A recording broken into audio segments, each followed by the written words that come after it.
Barnaby Jones, a QM production. Starring Buddy Ebsen.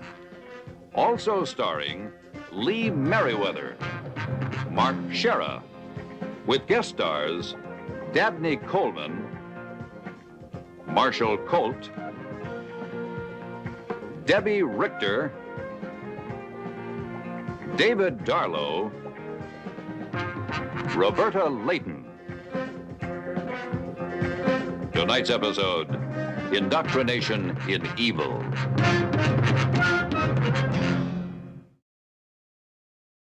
Come on, tell me. I want to know. All right. Well? What was the question? The question was, is this the best weekend you've ever had? My whole life? Yeah. Sure, why not?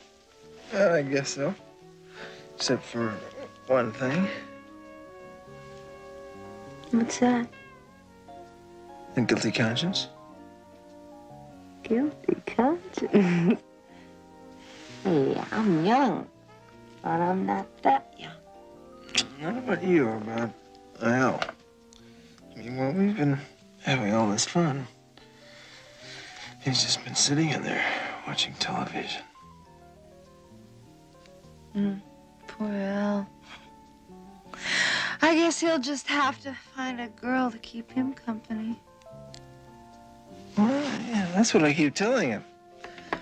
But you gotta understand, Al's the shy type. And how'd you go in there? Help him out, Jeannie. What are you saying? You want me to... Him? Jeannie, when I picked you up at the beach, you said you were tired of squares, right? I mean, you were looking for kicks. Believe me, Al's a kick.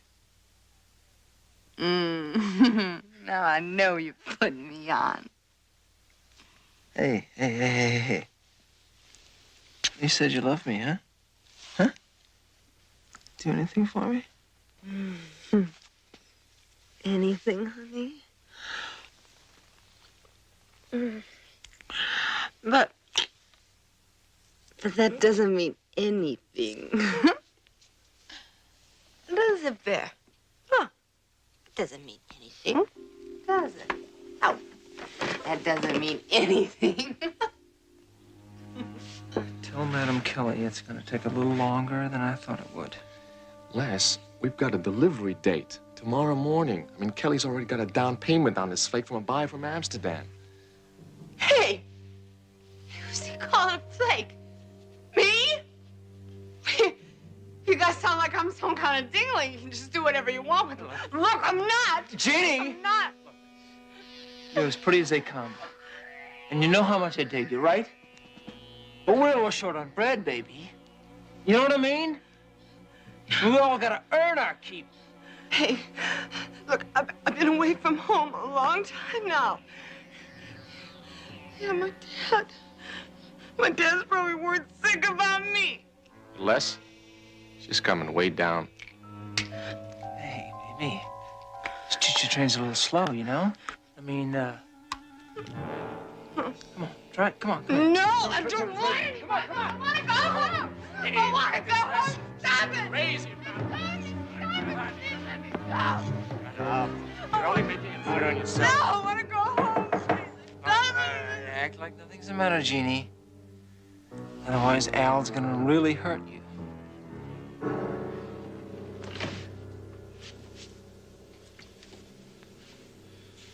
What's going on here? What do you mean, what's going on here? I'm just entertaining a lady friend. Are you out of your mind? Don't you know this hotel is full of people? Anybody here could call the police. It's not that, you know? Be cool, okay? Just don't push it, my friend. You understand that? Yeah.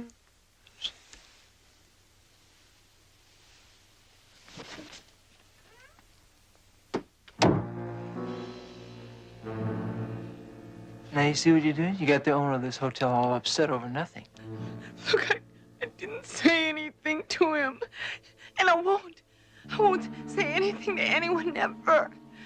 Just let me go home now. Yeah, well, now the easy way is if you join the party.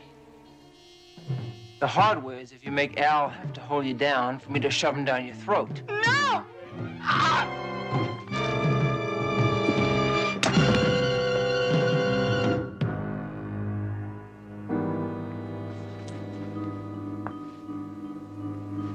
She's all right, isn't she, Les?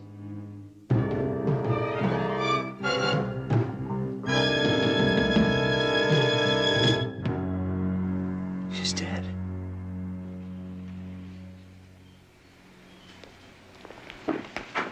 Mr. Adamson? Yes, sir. Well, if you have to work, I guess you can't find a better place than this. My name's Barnaby Jones. I'm a private investigator. I understand you own this lodge. Yes, I do. What can I do for you? Oh, I'm sorry. Here, have a seat. Thank you. Yeah. I have been hired to find a missing girl, Jeannie Larkin. Her father called you. Right, Carl Larkin. Yeah, evidently he's under the impression that she spent a weekend here or something, but we don't have any record of it at all. Mr. Adamson, I think you and I have been around long enough to know that the names on hotel registers often don't match the ones on birth certificates. This is Jeannie's picture. Might help. Well, actually, he showed me this picture. And my staff, but that's like I say, nobody remembers her. Well, that is puzzling. Because her father said that he called here and asked for her in the room that she said she was occupying and talked to her. Did he tell you that? Do you mind if I ask you what this is all about? The father is looking for his missing 18-year-old daughter. Well, look, only thing I can suggest is that, lately I have been having a little trouble getting the right kind of help. Now, maybe one of the bellhops or one of the girls rented one of the rooms on QT, but that's the only possible way anybody could make a phone call from one of the rooms without being registered. Possible, but do you think it's probable? No, I don't. But that's the best I can do. Well, thank you very much for your time, Mr. Adamson. Yeah, nice to see you.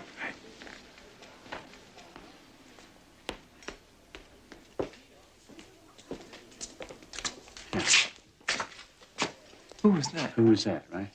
That was a private detective. Barnaby Jones is his name. The girl's father brought him in. He won't find anything. What have you done with her? Where is she, anyway? Hey, look, Adamson. There's no proof she was ever here. Now, that's all you got to worry about. Wait a minute. You said it would be over. You said it would be over today. Now you're saying it's going to take longer. Now I want to know how much longer this is going to go on. It's going to take as long as it takes to find a replacement for Jeannie. Now, stay cool, man. Stay cool. Barnaby, I know Jeannie was at the lodge. I called her there. I believe you, Carl, but at this point, it's your word against the word of an entire hotel staff. There's just no record of her. Carl, did Jeannie say anything else about her new friend? No, except she met him on the beach. He seemed like a nice enough guy. Took her to Santa Monica Pier, won a teddy bear for her. Teddy bear. And she never mentioned his name. Betty, I've racked my brain. If she did, I don't remember. Carl, has she ever done anything like this before? I mean, go off on a weekend with a man? Oh, I suppose so. But that time or two, she said she was staying with a girlfriend. I guess now that she's turned 18, she feels she doesn't have to hide it anymore. Well, she did tell you where she was staying, so it wouldn't make any sense that she wouldn't tell you this time also. That's right. You said she sounded a little strange when you called her back. Yes, like she was on something. Oh, I should have gone there right then, but I was teed off, mostly at myself, I suppose, for what she's turning out to be. Carl, you mustn't blame yourself. Well, who can I blame then?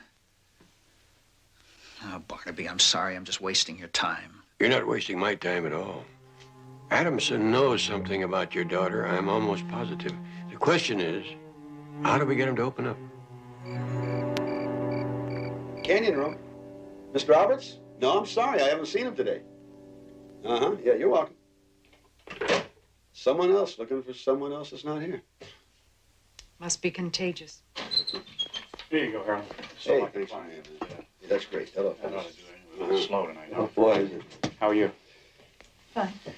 I'm Brad Adamson. I'm the owner of the place. Oh, hello. I'm Betty Nelson. How are you? Let's see. Got to buy you a drink? No, thank you. You hungry? The kitchen's closed, but I could probably get the chef to whip up a little something if you're hungry. No, I really couldn't. Really couldn't. Lost my appetite waiting for someone not hungry anymore, right? Now, who was it said you could trust your friendly neighborhood bartender to keep a secret? I never told him anything, It's not really. here, you know. It's written all over your face. Could I join you a minute? Certainly. Yeah? Coffee, Mr. Yeah, please. Bring it over here. Well, did you, try giving this elusive friend of yours a call? Oh, yes, I did that. Disconnected. Oh, my goodness. Thank you. Oh, I guess all that marriage talk scared him off. Oh, c'est la vie. What now? I've got a couple of choices. I can either go home a sadder but much wiser woman, or I can plant roots elsewhere, away from those I told you so friends of mine. You sure you don't want to drink? No, thanks. But if you happen to have a want ad section on you, I'd appreciate it. Yeah. You looking for a job? What kind of work do you do? Well, I had a nice job at the Gaylord Hotel down in San Diego. The Gaylord? How, well, what did you do for them? Oh, just about everything from assistant manager to short order cook, depending on who was sick that day. Well, how would you like to come to work for me? Mr. Adamson, I really don't need any charity. No, this would not be charity, believe me. I happen to have a little problem here. Well, that's neither here nor there. The fact is, I do need somebody who knows the business. You're serious, aren't you? Yes, I am. Might be worth a try. You could live here at the lodge, a couple of rooms, meals. I might be able to pay you a little more than they did in San Diego. Oh, Mr. Addison, you got yourself a deal. Really? Oh, yes. That's terrific.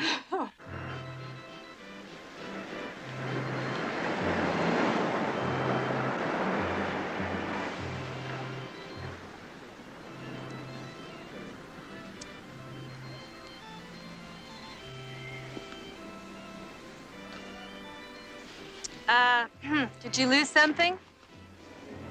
Yes, it's got to be around here somewhere, though. What are you talking about? A body. A what? A body, you know, arms, feet, hands, legs. A body. A human body? Like a person, that kind of body? Yeah. It's,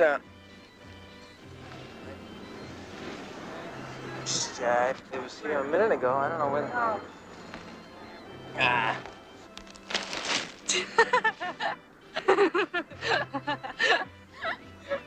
Well, did you find it, Les? Now do you believe me?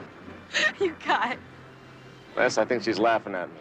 Well, it's a cruel world, Al. Oh, wait, look! Ah! I found a foot! Les, she found a foot. Where there's one, there's got to be another one. The other leg.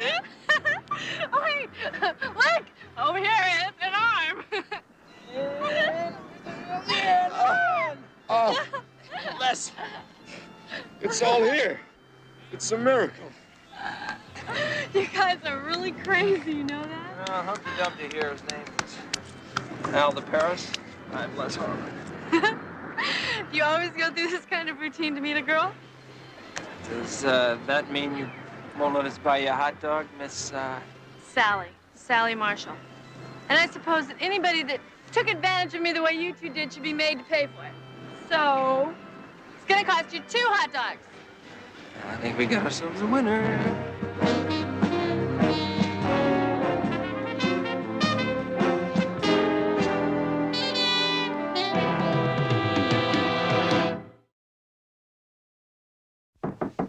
Come in. Oh, if you're busy, No. Come in. How are you? I hear you just had your first... sit down. I hear you just had your first encounter with the enemy, huh? Well, right now, it's a ceasefire. And how long that lasts depends on how quiet the crickets are tonight. How's everything going? Fine, just fine. Good. Your room's okay? Oh, fantastic. I can see the lake from my bedroom. Yeah, beautiful, right? So you got everything you need? Yes. I could use a pass key. I had quite a time hunting up a maid to get into the room to show the Hovings. If that's all right. Oh, yeah. Well, that's no problem. Oh, yeah. I talked to your boss today. Oh? Well, your old boss. Sam Carruthers at the Gaylord Hotel. Oh, well, what did he say? Well, he told me that I was lucky to have you. You know what I think? I think he's right. Oh, thanks. Is this your daughter? Yeah. Oh, she's lovely. I can see the resemblance. Thank you. Amanda's her name. She doesn't live with you? No. She lives back east with her mother. Comes out here in the summer, but her mother and I have been divorced for several years. Oh, I'm sorry. Well, one of those things. Listen, now, when you get a chance, I want you to start looking at the hotel books, all right? I want you to pay particular attention to the guest billing. Mm-hmm. Maybe, as a matter of fact, you could start on that tomorrow morning. Yes, sir, Mr. Adams. Thanks. Oh, Betty, one more thing. In the future, make it bread. All right, bread.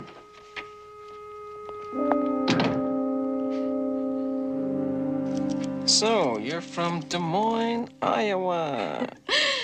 Yep, I've been with Plymouth Life since graduating high school. And if I ever go back, the odds are I'll be there until I retire. With just enough time out to get married and have 2.3 kids. Anyone in mind? My high school sweetheart. Well, if you go back, are you going to say yes? I don't know. I guess that's one of the reasons why I left home. To find out what the outside world was like and to find out what I really wanted. Whether I wanted to be stuck in diapers and junk food for the rest of my life. About a lot of things. Where's your friend Al? I thought he lived with you. I sent him to the movies. Why? Because I like you. And this way, I can get to know you better. Here. But don't drink it yet. Because it's not quite ready. What do you mean not ready? What's that? Just something that's going to give the champagne a little extra punch. No, thanks. That's not going to hurt you. I'm not into drugs. You weren't into coming with me, right? But now that you have, look at all the fun you've had. This is different. Only because you haven't tried it yet. Look, maybe I'm from the sticks, and maybe I shouldn't even be here. But, Sally, look, you told me that you left Des Moines because you were looking for new experiences, right? Look, this is one of them. So try it once. If you don't like it, you don't try it again.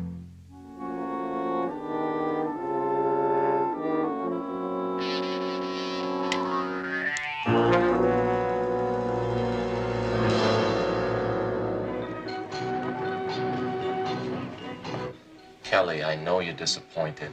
How do you think we feel?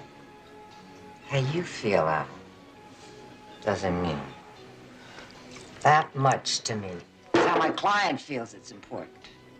I promised him the girl was going to be in Amsterdam today. He doesn't like broken promises. Neither do I. Look, Les is working on some new talent right now. He'll have her all wrapped up and ready for delivery by tomorrow. And Kelly, this one's choice. I mean, the other one was all right, but we didn't think she was worth the 10 grand we were charging. This one is prime, Kelly. Pretty, fresh, still kind of innocent. Go on, give your client a call. Tell him he won't be sorry he had to wait a few extra days. All right, I'll call him. But she better be all you say.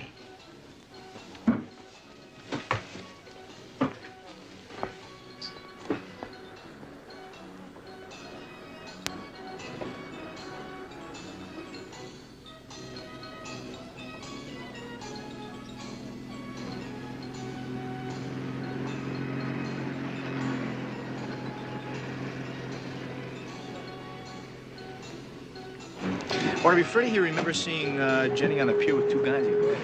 Two? That's right. I remember them because they pool their smaller gifts to get a teddy bear for her. Besides, I've seen them around a few times. You know their names? No, but they pulled that same teddy bear routine before. That's how I remember them so well. Can you describe them? Kinda. One was tall, blonde hair, all-American boy, you know. He seemed to be the lover of the two. The other one was shorter, dark hair, kind of laid back, cool, you know what I mean? Well, if they show up again, I'd appreciate you giving me a call. Barnaby Jones. You got it, Barnaby. Thanks. Thank you. My client's willing to wait until tomorrow. But if you disappoint him again, Al, you and your partner can be out of business. You know what I mean?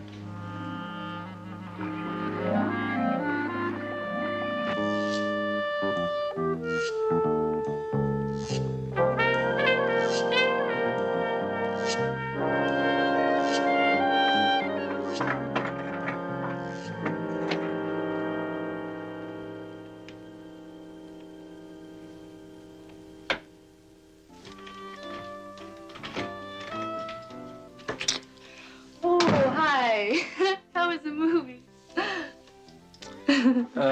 Baby, why don't you wait for me in the bedroom? I'll be right in there. Mm. Go ahead. Don't forget about the surprise. No, I won't forget. I won't forget.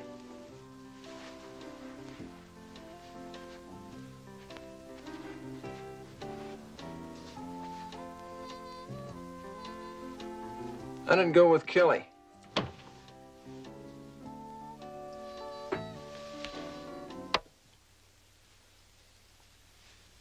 She's giving us until tomorrow. Then we've got no problem. Yeah, maybe not with Mr. Moyne in there, but we do with Barnaby Jones. Who? That private detective that was here. Les. I saw him on the pier. He has someone with him. He was talking to the guy who runs the baseball game. He was showing him a picture. It might have been Jeannie. What did he tell him? How am I supposed to know? You think I asked? Well, no.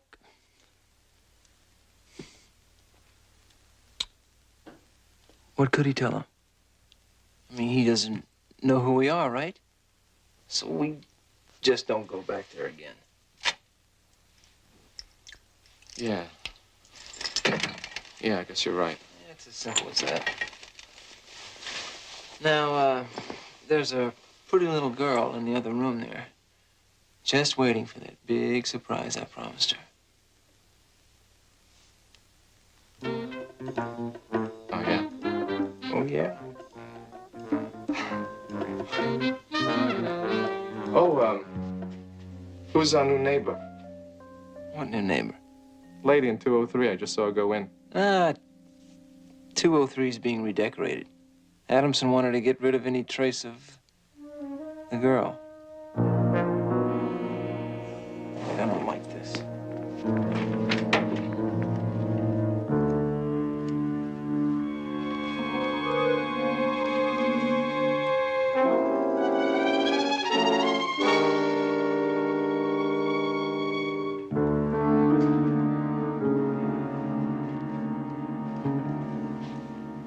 There's either been a terrible mix-up in your accommodations, or you're the prettiest furniture repair lady I've ever seen.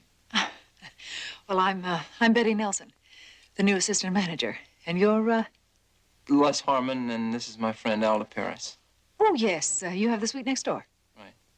If for a second there, I thought maybe you were doing a second-story job on this place. Second story. Well, you look like a burglar the way you're going through the couch there. Oh. What did you expect to find? Oh, well, I was a bit nervous about the painters. I was afraid they might have spotted our leather couch. Did they? No, they did a wonderful job. Well, I'd better lock up.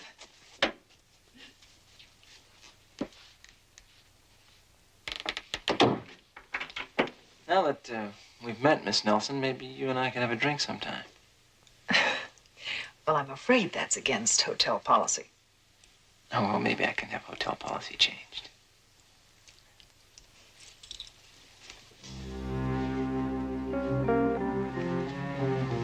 Les, she was searching that couch, all right, but it wasn't for no paint spots.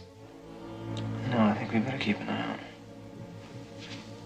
Yeah, I think we better do that.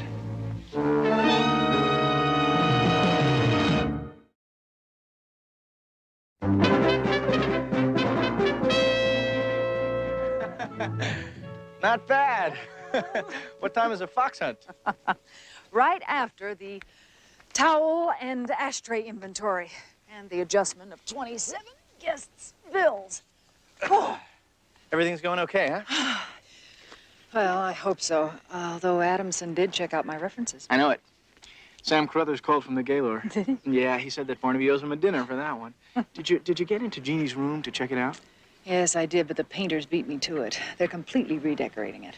Oh, you think they might be trying to remove all trace of her ever being there? It's a possibility. Oh, I did find this in the couch. You think it belonged to Jeannie? Could be. I just don't know, JR. It could have been there for years. I'll show it to her dad. Did you find out anything? Well, just that Jeannie was seen on the Santa Monica Pier with two guys the day before she disappeared. Now, we didn't get their names, but one was a tall, blonde, kind of all-American boy type. The other was a little shorter with dark hair. JR, there are two guests at the lodge who match that description. Well, who are they, do you know? Les Harmon and Al de Paris.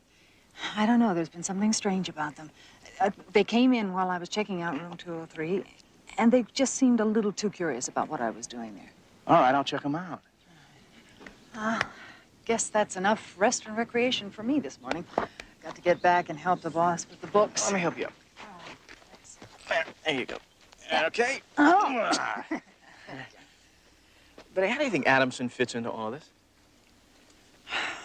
JR, I'm not so sure he does. What are you talking about? Whatever happened to Jeannie happened in Adamson's lodge. The way he fenced with Barnaby, he's got to be covering up. I don't know. He just seems like such a nice man. Is that coming from a woman investigating a girl, or is that coming from just a woman? I know you're not a chauvinist, JR. So I'll just take that as caution from a caring friend. Besides, I haven't had a teenage crush on anybody in, what, 15 minutes? Well, then what is it? I don't know. I just am not sure about him yet, and until I am, I'm not going to judge him, okay? All right. Just want you to be careful, that's all. I know. Thanks. I'll see you later. All right. Okay, girl.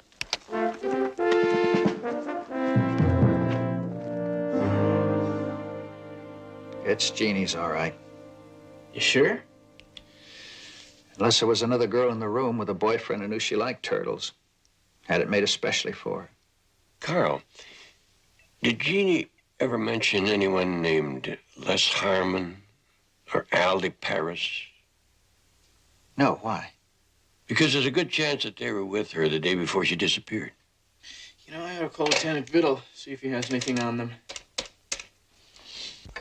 You must be very fond of your daughter. Yeah, I'm very fond of her, and I spoil her rotten. Slight character flaw of mine. She manipulates me like some kind of con artist. Here you go. Imagine you don't mind that a bit. You got it. This is like the picture on your desk in the office. Is it? Mm-hmm. Well, it's the same outfit, hairdo, background's the same. Well, you're very observant, aren't you? No, I guess I'm just jealous that I don't have a daughter. Hmm. And all the pet hamsters and messy rooms that go with them. Whatever it is, you're right. Those pictures were taken about a month ago, both of them. Just before she went back east. Excuse me 1 second, okay?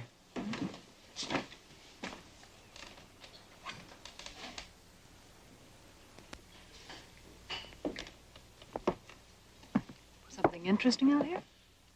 Oh, just a couple of our guests. Oh, de Paris and Harmon. Yeah. I've been meaning to talk to you about them. What about? Well, according to the books, they've been here about 2 months, and they have yet to pay penny one on their bill. Don't you think they're taking the word guests too literally? I should say so, yes. 2 months. Yeah, I'll have to talk to him about that. Oh, needn't bother. Heavens, that's what you're paying me for. No. I've known Les Harmon for some time. I'll take care of it. All righty, you're the boss. Well, listen, thank you again for breakfast. Oh, yeah, sure. Yeah.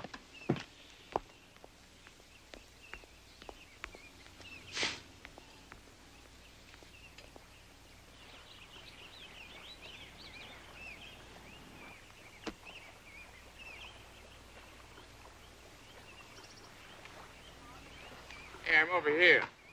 The exercise will do you good. Thanks a lot, sport.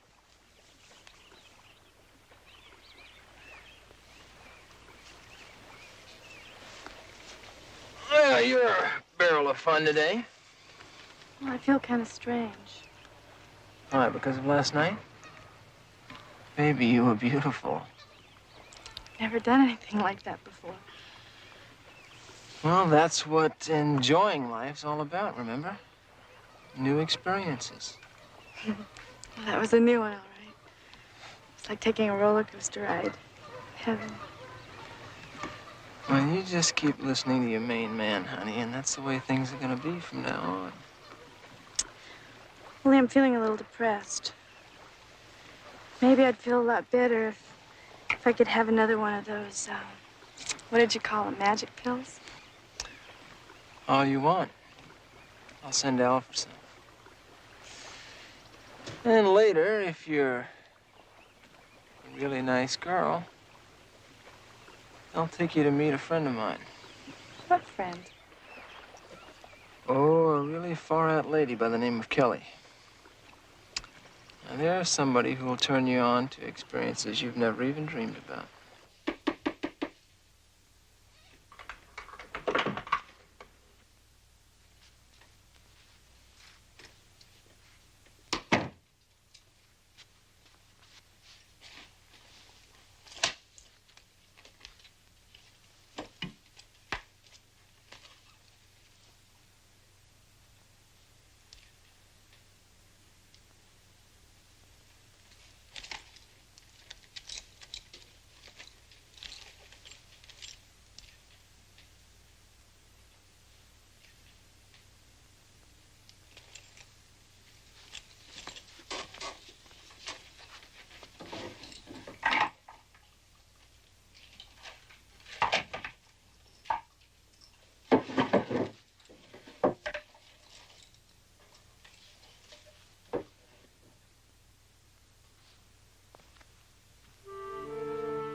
I knew Amanda when she still had braces on her teeth. Why? Just curious. He's talking about her all the time, that's all. I understand that she visited him this summer. Yeah, she visits him every summer. Cut it short this year, though. Sent her home 2 weeks ago. Really? The way he talks about her, you think he'd want her to stay around all the time. Well, you know how fathers get when their daughters start filling out those bikinis. They start getting very leery about the guys they hang around with. Uh-huh. Guys like Les Harmon, for instance? See? Now, you just can't keep things like that quiet. It's funny, though. Harmon and his friend have been guests in the hotel for almost 2 months now. Yeah? I guess it just took Mr. Adamson that long to wise up. Excuse me. Can I get a beer? Yeah, sure. Would you mind? Mm-hmm.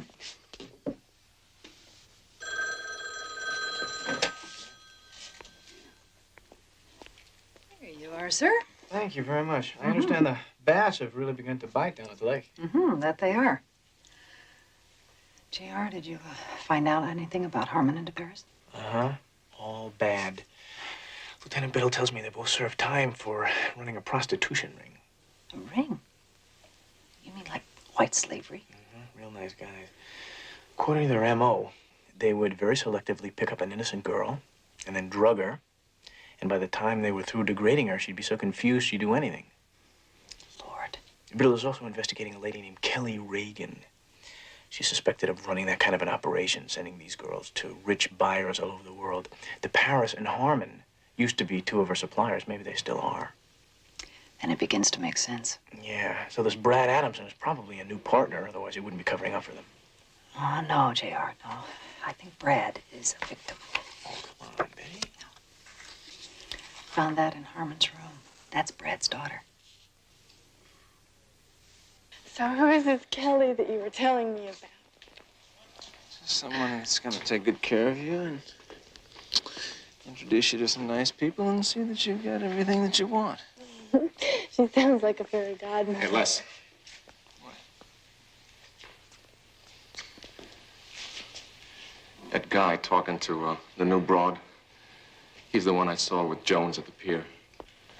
Okay, you keep an eye on them, and I'll get her ready for delivery. Where are Harmon and DeParis now? Well, the last time I saw them, they were outside. JR, they have a very young girl with them. I better call Barnaby. I think it's about time you retired from the hotel business. No, I've got to talk to Brad first. All right. But be careful, will you? Well, I sure hope you catch some fish. Well, thank you so much. I do, too. Bye-bye. Thank you. I just heard from Lieutenant Biddle. Some telephone linemen found Jeannie's body in a shallow grave near there. Oh, Barnaby, I'm really sorry. I'd feel a lot better if Betty were out of there. The sooner the better. I'll go get her. Right. I'm on my way.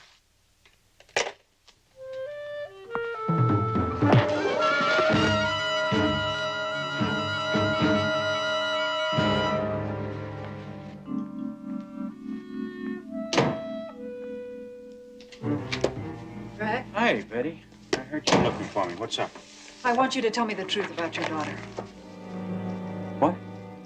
There was one picture you forgot to show me of her. This one. Where'd you get this? Harmon Sweet. I'm not Betty Nelson. My name is Betty Jones. I'm Barnaby Jones' daughter-in-law. I also work for him.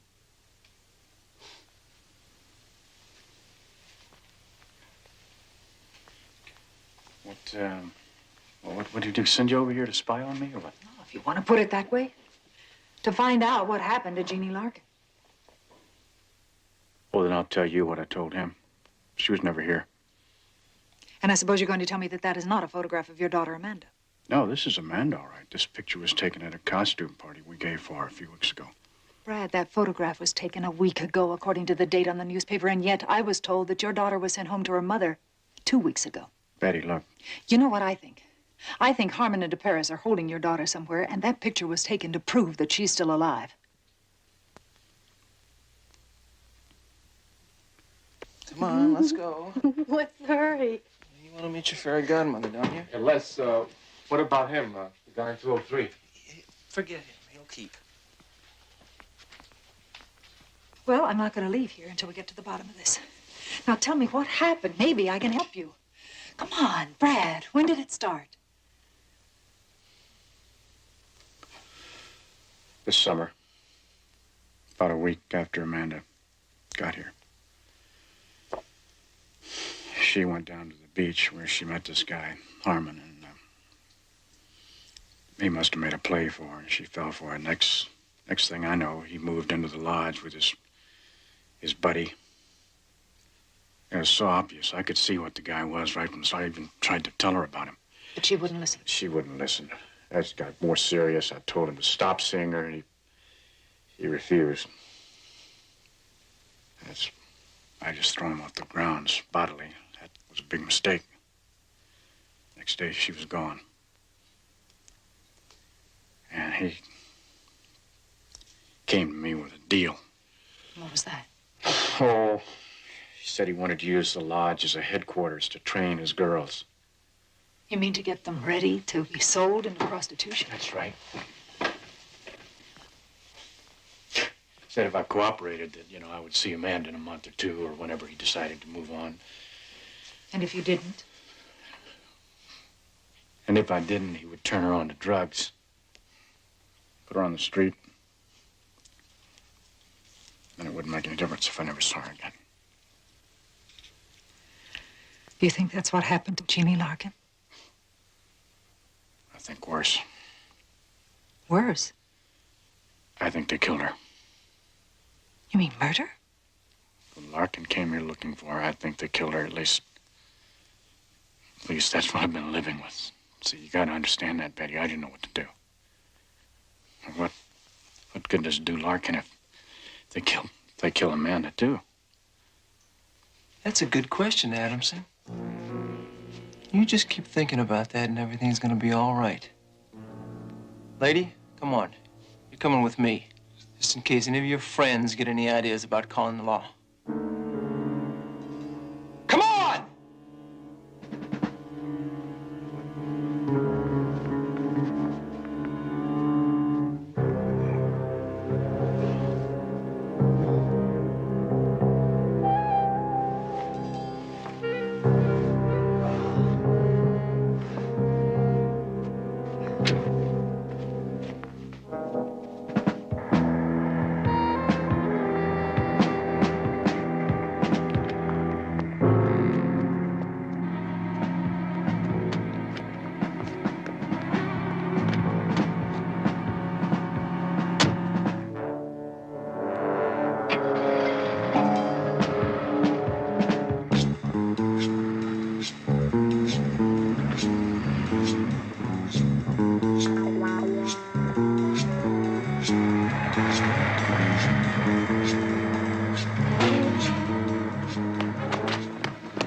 What happened?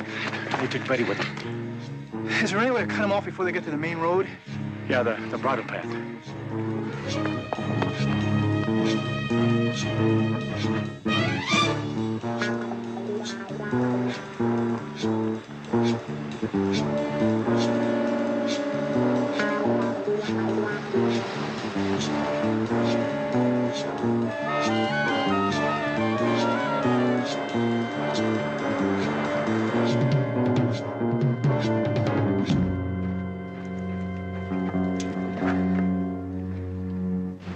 You'll never get away with this, you know. Get away with what? What is she talking about? Sally, turn around. You, shut up. Hey, what the? Hey, get out of the way! Hey, it's him, Les.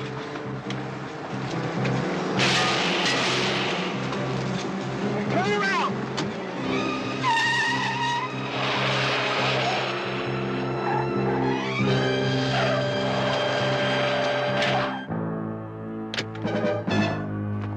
Get out of that car!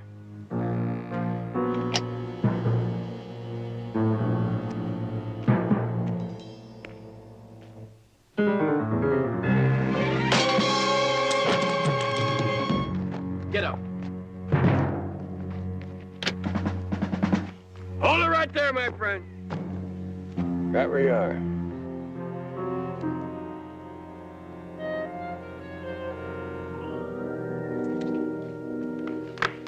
Relax. They'll be here any minute. Oh, yeah.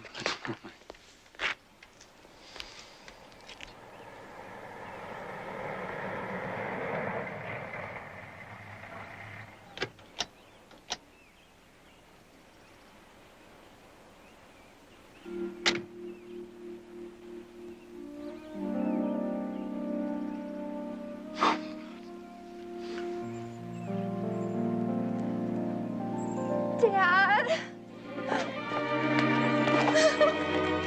Are you all right? Huh? Yes, I'm fine. I'm so glad to be home. Thank you, Mr. Jones. Thank you. Harmon led us to a house in Long Beach. She was being held there by that Kelly woman. Who was also now in jail. I suppose police want to question me now, huh? I don't think Lieutenant Biddle would mind if you took your daughter home first. Thank you. Follow.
Barnaby Jones, starring Buddy Ebsen.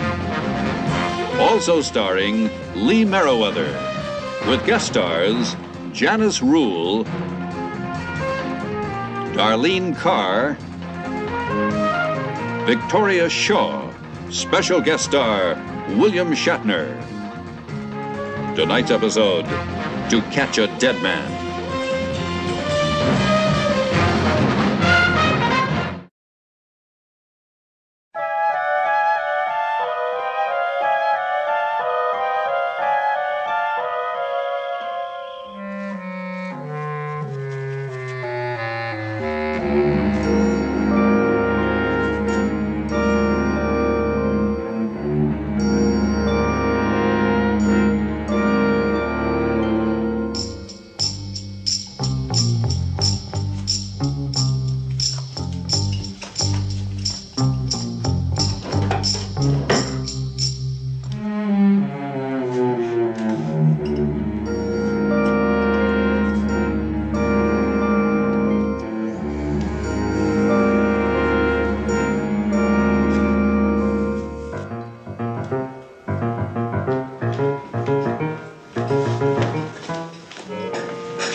Going to Catalina.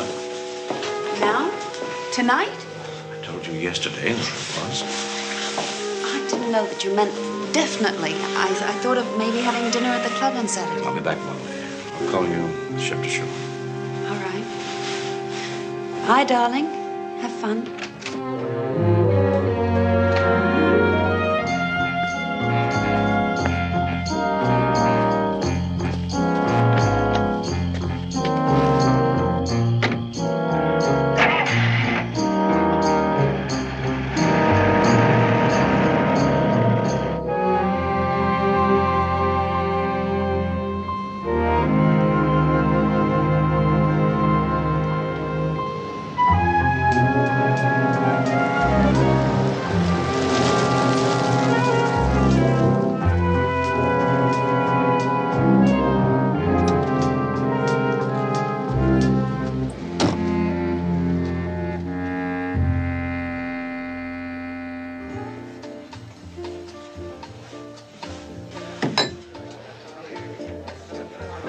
Evening, Mr. Carlisle.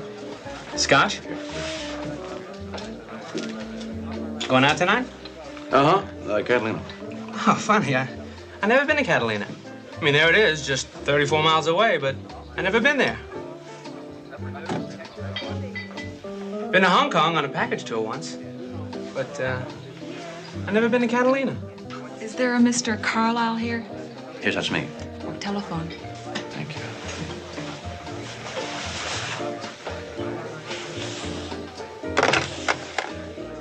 Hello? Hello, Mr. Carlisle. Mike. You told me to call at 8 sharp. That's right. Meet me at the boat, will you, Mike? Yeah, sure. When? Right now. And don't tell anyone. Don't let anyone see you either. Okay. Hey, why all the spy stuff, Mr. Carlisle? I'll tell you when I see you. Bye. Bye.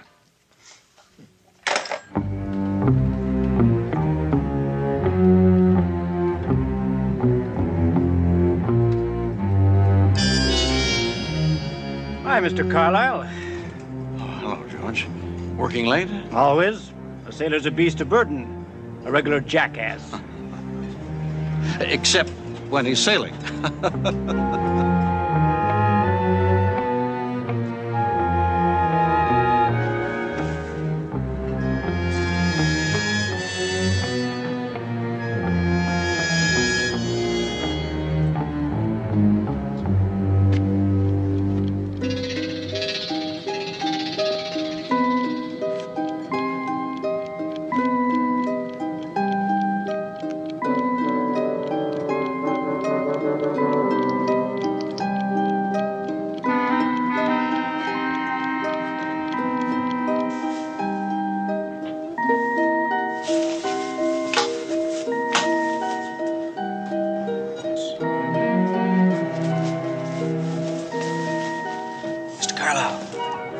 No one saw me. I came by digging.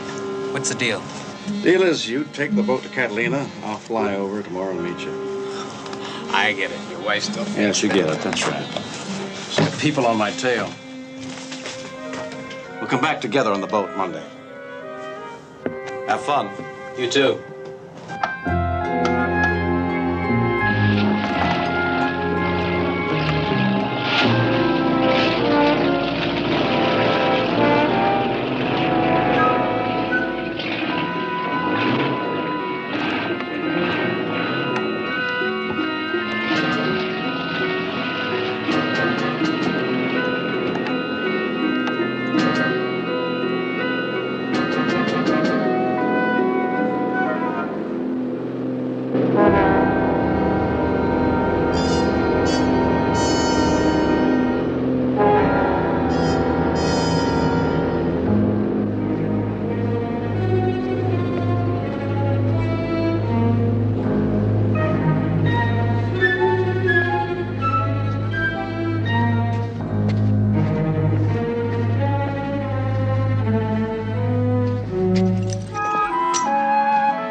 I lost my boyfriend, Mr. Jones.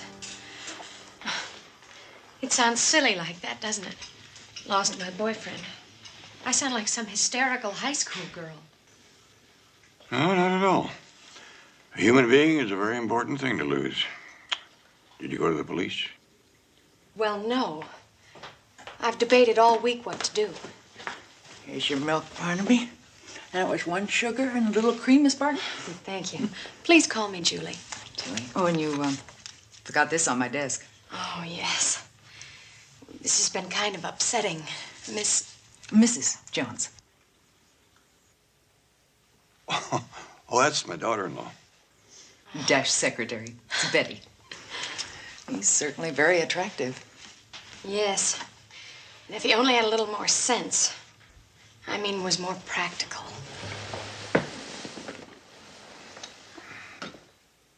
You were going to tell me why you couldn't go to the police about your Mike Hartney. Well, I guess I'd better start at the beginning. Or what's important. Well, what's important is that Mike has really disappeared. Usually I wouldn't worry about that so much because Mike is gone a lot. He crews on boats sometimes. Ensenada, Transpac race, like that. And he's out of the country more than he is in. But this is different. He isn't crewing on any boat now because he always tells me. About the police was the question. Well, this time I know why he's hiding. That check. A bad check for $600. I don't understand. That's hardly a sterling characteristic, passing bad paper. No, of course it isn't. Even if he had a good reason. It's the only time he's done anything like that. And he thought sure he'd cover it. But when he couldn't, he just disappeared. Completely. But what he didn't know is that just out of the blue, my mom and dad sent me $500 for my birthday. And, well, I covered it just in time. That still doesn't clear him of passing it. No, it certainly doesn't. Excuse me.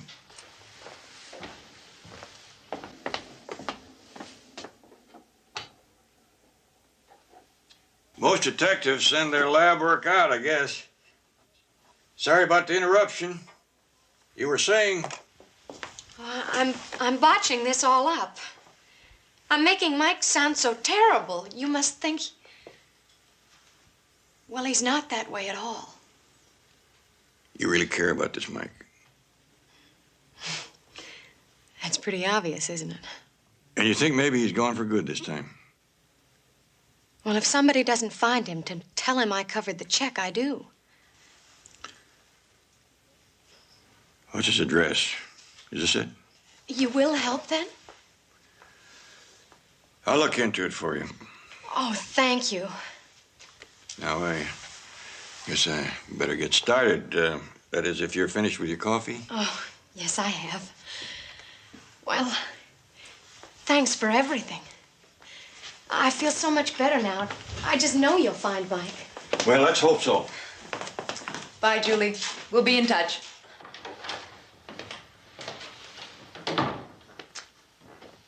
Since when do we take cases like this, huh? Where would you send her?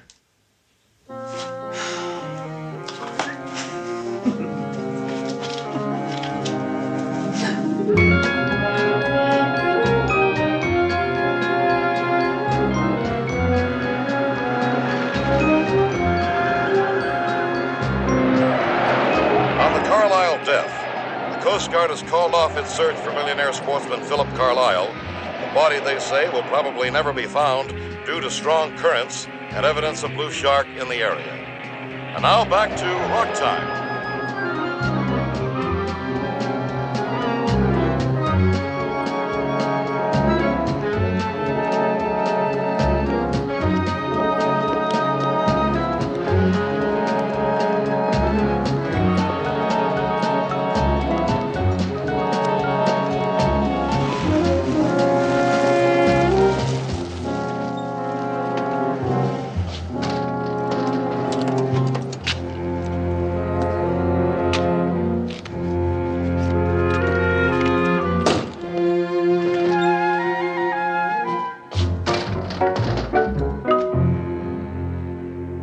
Hi, I'm Fred A. Williams.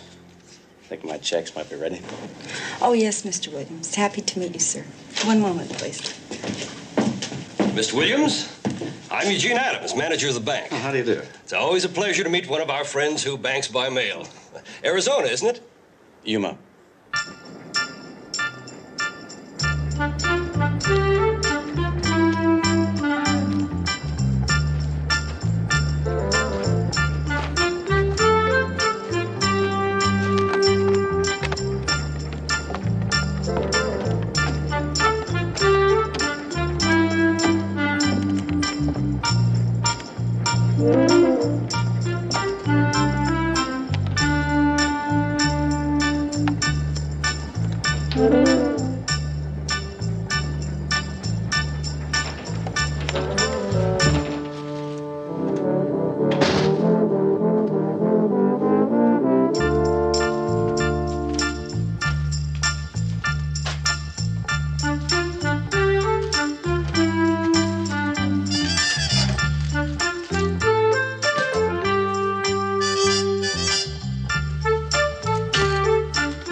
Hey! Meet Fred A. Williams from Yuma, Arizona. Howdy, Freddie. I'm Diana Stewart from Los Angeles. Oh, darling, I don't know whether I like this naked face look or not. I don't know which is sexy. What fun finding out, huh? Oh, what a feeling. I'm Fred Williams, a whole new man. I get another shot at it.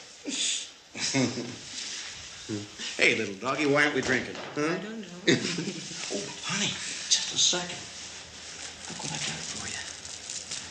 Oh, darling. How beautiful. Now we're Indians, living off the land. Oh, rich Indians. I love it. Oh, that's heaven. And then what? And then we relax, we goof off, we fish, we make love. Do you have any trouble with the passports? No trouble whatsoever. I got them from the same friendly neighborhood passport supplier that sold us all our other IDs. Good.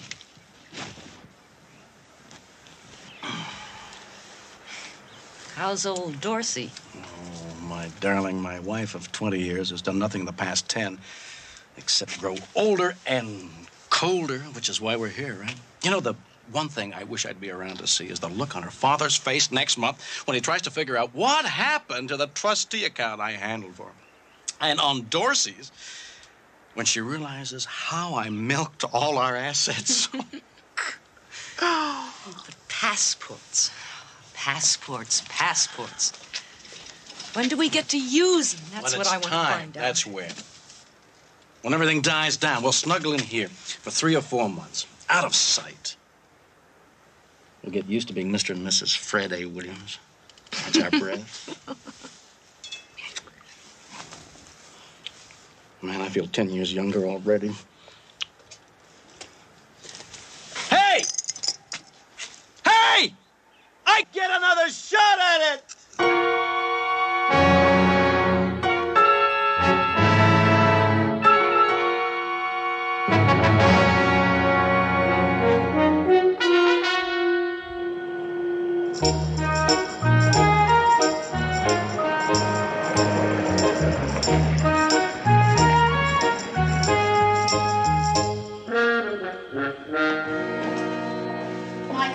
Of course I know him. He and my husband were old drinking buddies. Mike had a little talent too, you know. Painting. Did Mike actually work for your husband? Oh, the Mikes of this world don't actually work, Mr. Jones. He did odd jobs. Oh, that's fine, Roger.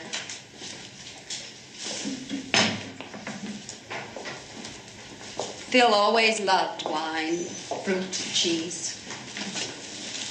I tried to have anything he wanted. Some dessert, Mr. Jones, some fruit or cheese. No, thank you, Miss Carlyle. I've had my dinner.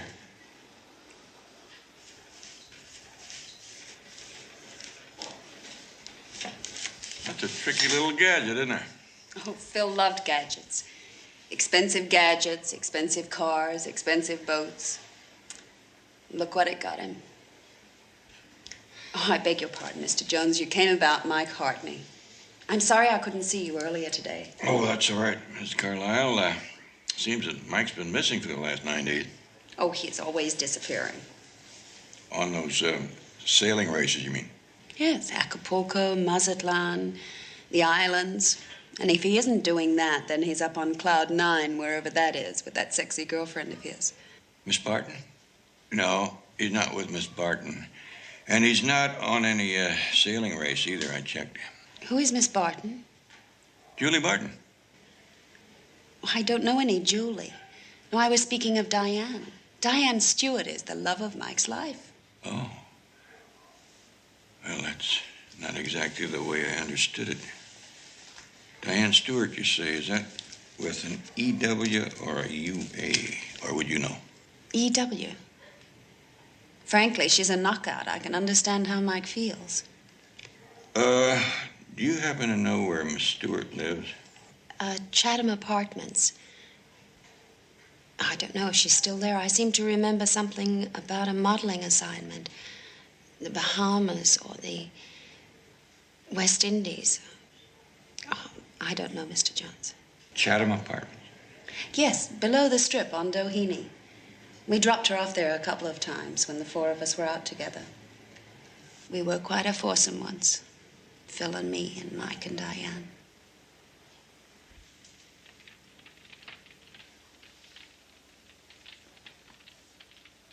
Hey, you know what? The Greek islands look great. Remote, but not too remote. And Athens is a real city. Forget Athens.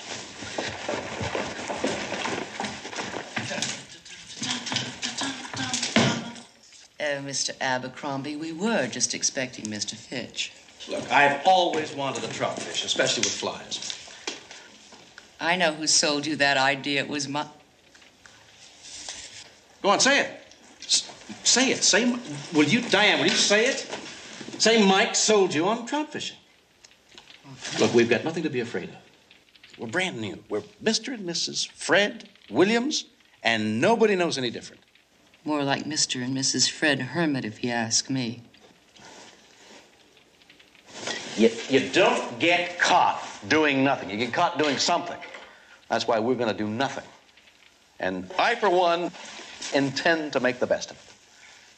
Well, at least, could I send for Cotton? Oh, come on, what's the matter with my having my pussycat with me? I miss her more than I miss people. Forget Cotton. We buy ourselves that villa, we'll have a dozen cats. It's nobody like Cotton. You'll get her someday.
That's not the color I want. It's still too dark. I beg your pardon, but is this or was this Diane Stewart's apartment? I don't know. Diane somebody. Her lease ran out and I took over. I'm Billy Thompson. How do you do? Hi. Do you know where Diane went? Nope, I don't know. I haven't the faintest idea. I wish I did because I don't know if she wants all that junk she left out there or not. Say, you can help us. Come here. Is this robin's egg blue? I know it is. I'm asking him. Well? I'd say powder blue. See? See what? Powder blue is closer to a robin's egg blue than your sky blue. Oh, I can see it in my mind, but I can't explain it. Come on, get some yellow in that. I think that'll do it. Yeah, yellow.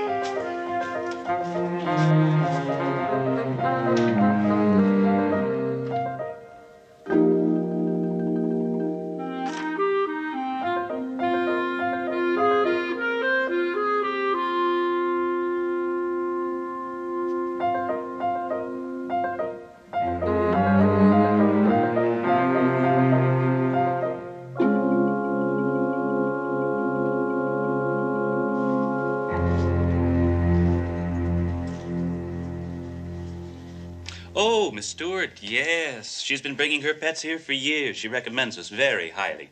In fact, her lovely Persian, Cotton. Does Cotton know you? Well, he's staying with us right now. You have a little animal friend, too? No. You see, it's very important that I talk to Miss Stewart. Looks like a job for her. I'm with Central Talent, Doctor. Would you have her new address? Oh, I'm sorry. No. Our client's addresses are as confidential as a pet's personal diet. Excuse me, just 1 minute. It's a new spaniel. He's a little homesick.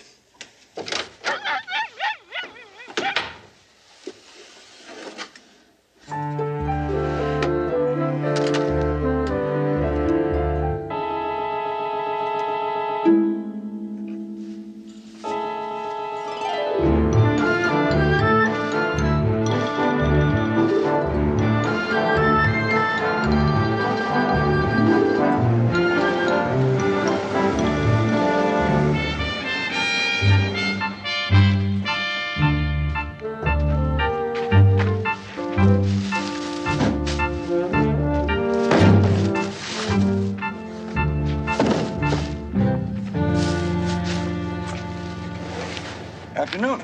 Hi. My grandfather will be back in half an hour. You need a trout fishing license. That's the best idea I heard all day, son, but it's gonna have to wait. I'm looking for a relative of mine. I wonder if maybe you might have seen her around here lately. Who? What's her name? Her name's Diane Stewart. Miss Stewart.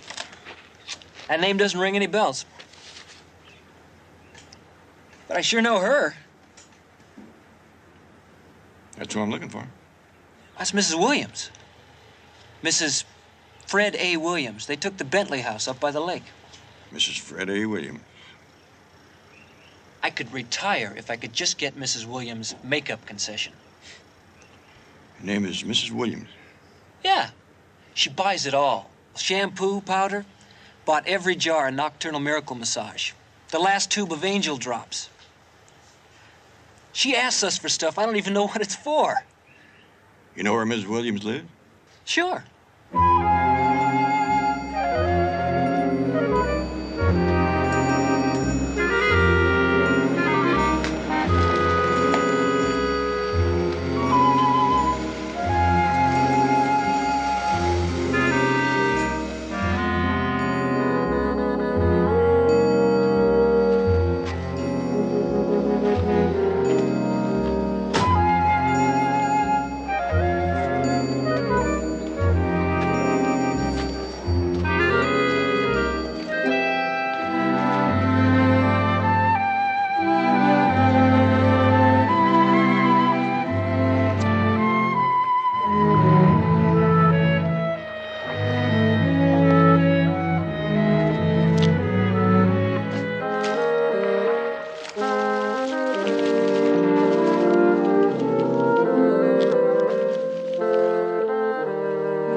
It's good practice to catch a bushfish once in a while.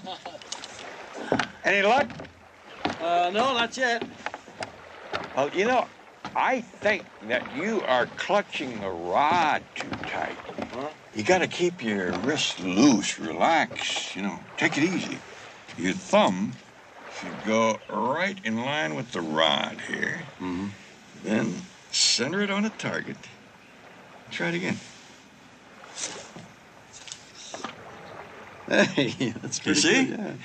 One thing you got to remember about fly casting, you're casting the line, not the fly. What can I do for you? I'm Fred Williams. That's my cabin up there. Can I help you? Oh, I didn't mean to trespass, Mr. Williams. I just saw you down here, and I... What a beautiful spot. Yes, it is, isn't it? You just looking around or what?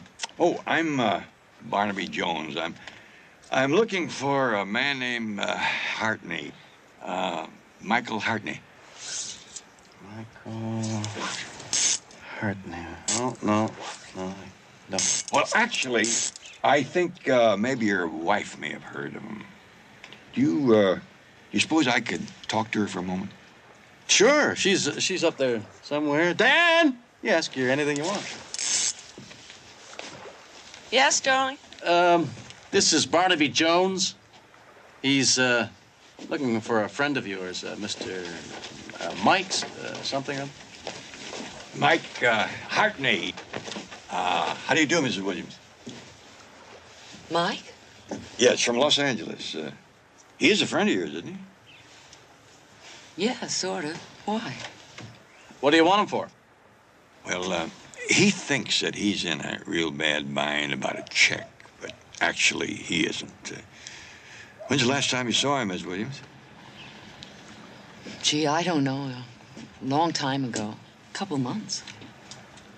And since then, you've been making preparations for the wedding and not seeing many people. That's very understandable. What a fine place for a honeymoon. How'd you know we just got married? Does it show? Well, Mike's friend described you as Miss Stewart, that's all. Or maybe I should have said Ms., or maybe I still should. No. We're old-fashioned about a couple of things, and one of them is Mr. and Mrs. You mean you drove up here all the way from L.A. to get my wife's help? Well, it was important, and I thought I might get in a little fishing. You know, business and pleasure. And here's a beautiful spot. Mr. Williams, relax. Oh, You know, all this expensive equipment you got here ought to make it easy for you. That's a split bamboo pole. Uh-huh. First one of those I've seen in a long time. And you got a nice assortment of flies there, too. Mind if I take a look? Oh, by all means. Hand tied. Yeah, they are. Here's an interesting one. Is that steelhead? Yeah, steelhead and trout. Did you tie this? Yes, I did, as a matter of fact. Funny-looking eyes. How come? Well, you see what that is? Two beads joined together on a beaded chain, and that's painted. Oh, you son of a gun. Yeah, it's based on a Lady Godiva, only I added my own ideas. I painted that. I call it a Lady Diane. You know, this is very interesting. You learned how to tie flies before you learned how to cast flies. I'm an old-time fisherman, and I never ran across anybody who ever did that before.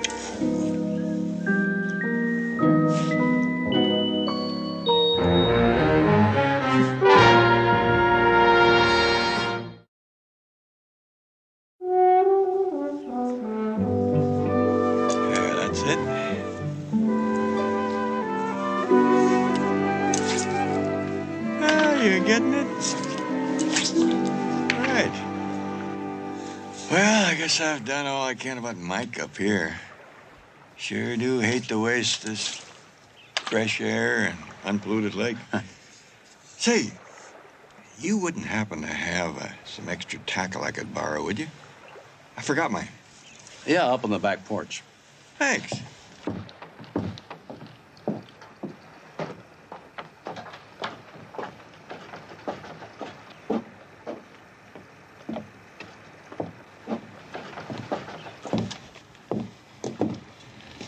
Phil, why did you let him hang around? Fred, can you keep that on your tongue, Fred? It's all backfired. I didn't mind pretending I was Mike's girl so the three of us could go out together, and it was sweet the way he always left us alone discreetly. It was fun then, but now it's backfired. Take it easy. The guy's a troubleshooter for the bank, that's all. He's not here to tell Mike he's in the clear. He's looking for Mike because Mike bounced a check, that's all. Listen, I've got an idea. What? Let the old guy prove what an expert he is with all this stuff, and I'll go up to the house and make us drinks, and then I'll dial L.A., and by some weird coincidence, I'll find out where old Mike is, and we'll send the old guy on his way. Then we can relax again and goof off, and whatever that third thing you said was that I kind of like.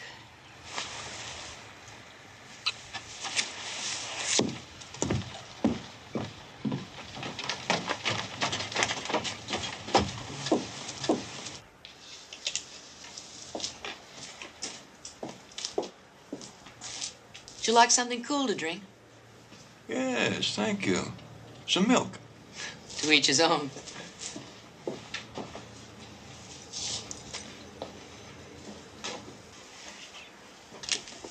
Find what you need? Yes, some mighty fine tackle here. Thank you. It's mostly ocean tackle, though. I see by your license plates you're from Arizona. Right. Well, it's a long way from salt water. Oh, not so far from Yuma. You know, there's the Sea of Cortez, Gulf of California. Oh, that's right. Down below Nogales there. Big marlin. Guess what? I called my girlfriend in Beverly Hills. She ran into Mike down at the marina. I mean, she just mentioned it. I didn't even have to tell her you were looking for him. No! You see, my girlfriend's boyfriend, he's part of that bunch who put the getaway in dry dock. They're scraping the hull. Mike's working every day. That's great.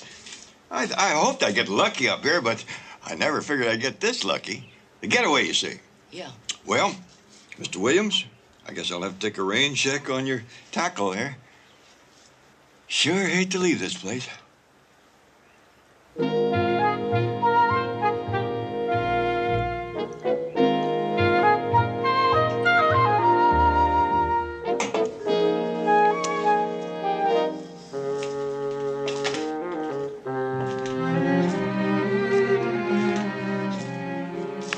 You can bet I'll get back up here as soon as I can. Have a good trip, Mr. Jones. Bye. Thanks again. And remember, your thumb points to the target.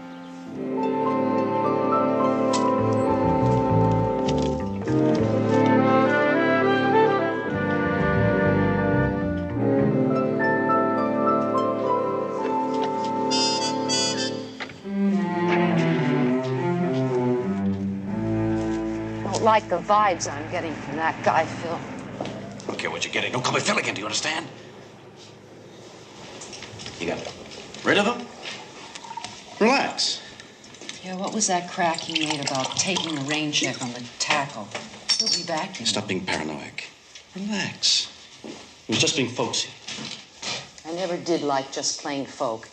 And incidentally, I don't like rustic cabins and murmuring pines. I've had it.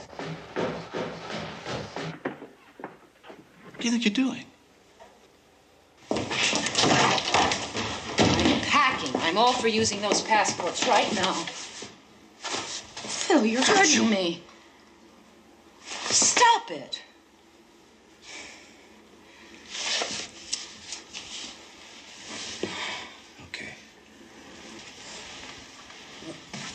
Okay.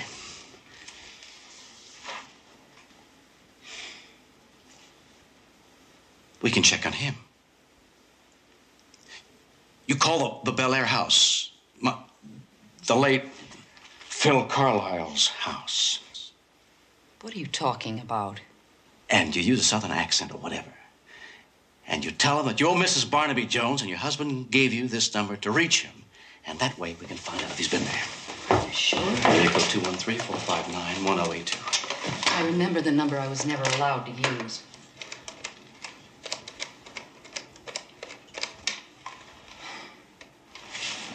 Carlisle residence? Hello, this is Mrs. Jones. My husband gave me this number for emergencies. Mrs. Barnaby Jones. I wondered if you happen to know his whereabouts. Mr. Jones isn't expected today, as far as I know. He was here yesterday. Would you like me to see if Mrs. Carlisle is available? He was there yesterday. Oh, no. No, thank you.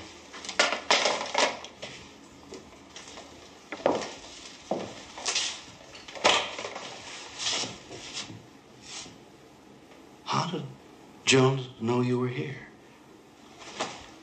Dorsey doesn't know about this place. I haven't the vaguest idea of getting out of here. People who run get chased. We're safe. Now, who knew you were here? Nobody. You mean nobody? Don't you know I can see every wheel in your head clicking? I didn't. How did he trace you here? I didn't tell anybody, except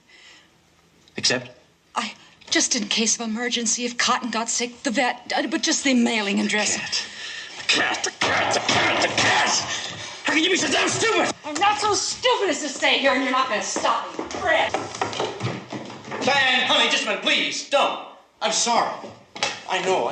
Nobody stops you when you really mean it. Can they? Honey, please, don't. Honey, don't. Stop that. Honey, I'm sorry. You're sensational when you're like this. You are. I guess it's good for me to be told where to get off now and then, huh? At least we settled that.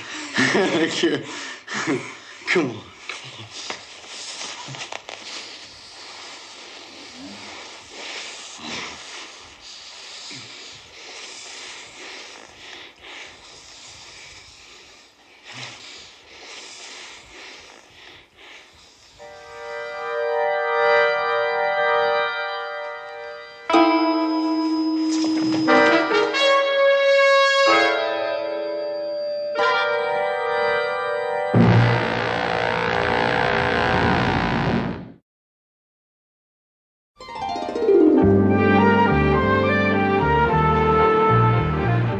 Barnaby, I checked Marina Del Rey. There just isn't a boat named the Getaway berthed there at all.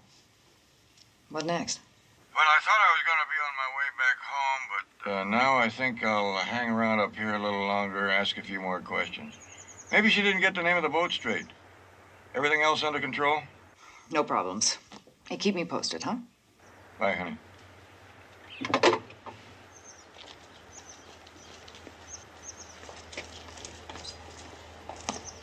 She took 15 6/10, sir. That'll be $6.33. She didn't need any oil. Credit card? No, cash. Oh.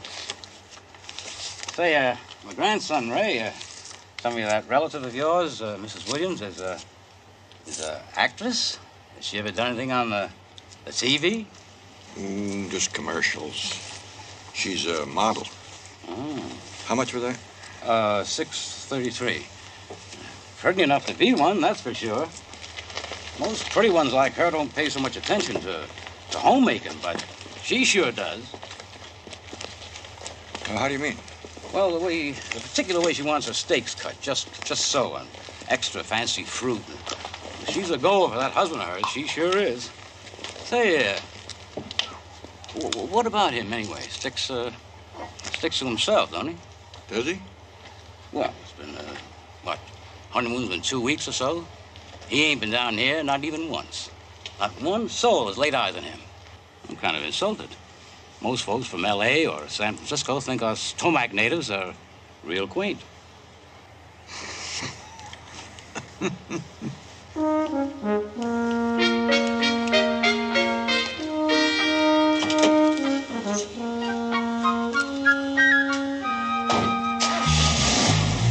Back soon now. Safe trip.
Be there in a minute.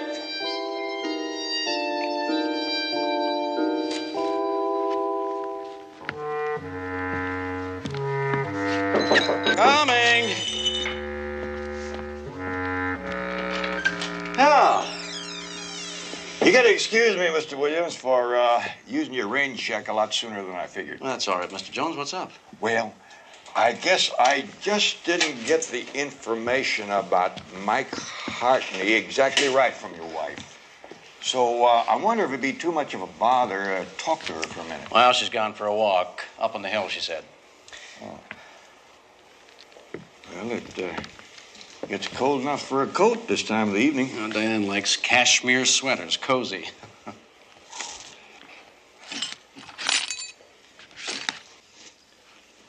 Looks like somebody's been practicing fly casting in the living room. Yeah, it looks like it, doesn't it? I don't want to intrude, but Would it be all right if I waited around to see Mrs. Williams when she comes back? Frankly, Jones, I was going to have some cheese and wine. And then hit the sack for a while until she comes back. This altitude kind of gets you,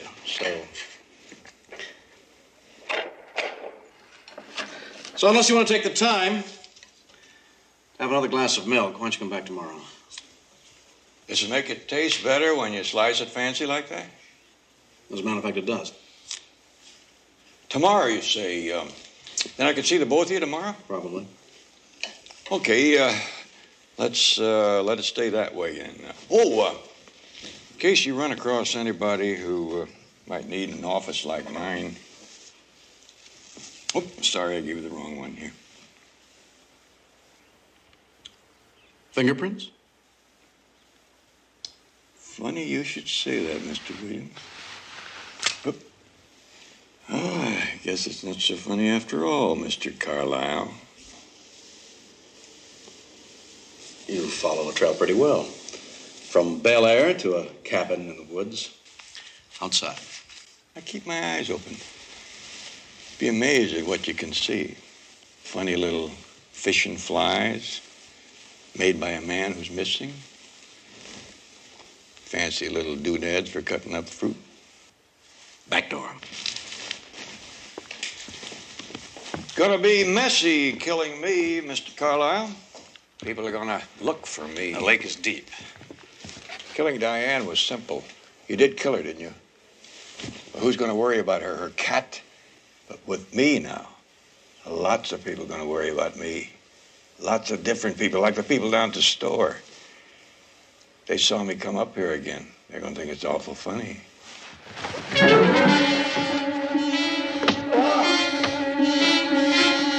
right, hands up against the wall.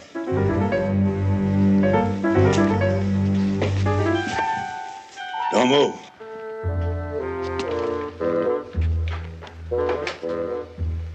Operator, get me the police.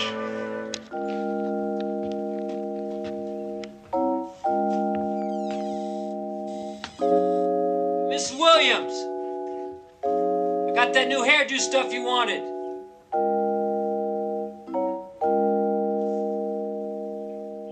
Mighty fine plan, Mr. Carlyle. You just made one mistake. Picking Mike to kill. Mike wasn't as much of a loner as you figured. He did have someone who cared about him.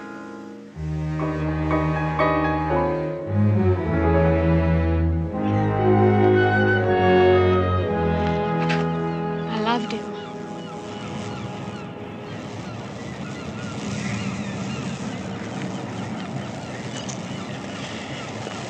There'll be others for you to love, Julie.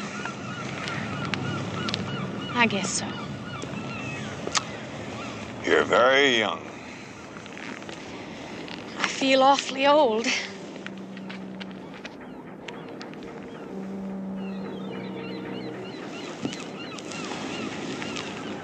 Ready to walk back? No, I think I'll stay out here for a while. Don't worry about me. I like to watch the boats coming back.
Barnaby Jones, starring Buddy Ebsen.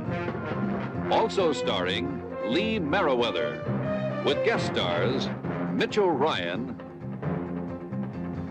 Jacqueline Scott, James Callahan, Robert Mandan, John Carter. Tonight's episode, Counterfall.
May I help you?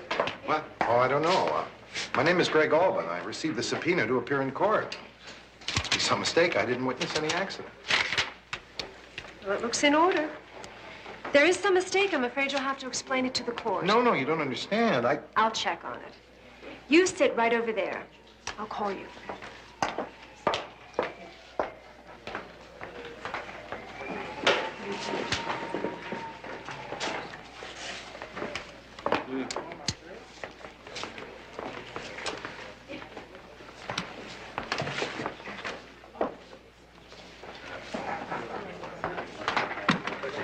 Press conference.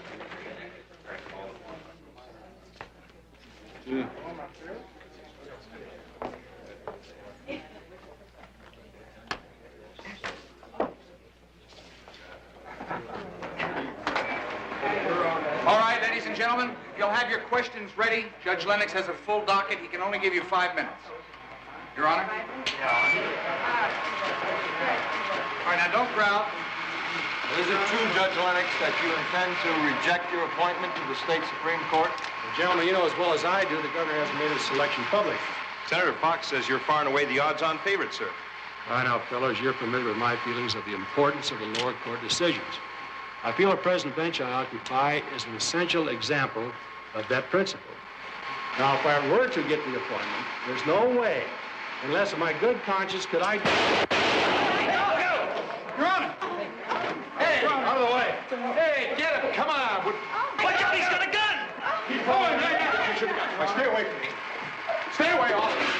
Stay back. Keep rolling, Eddie. All of you, stand back. Don't you follow me. Where are the deputies? Where are the phones? Where are the deputies? Where are the deputies?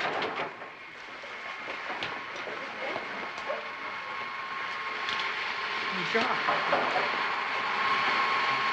He's dead.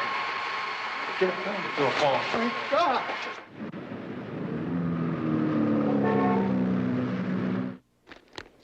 Thank you. Good night. Night-night. See you in the morning. Righto.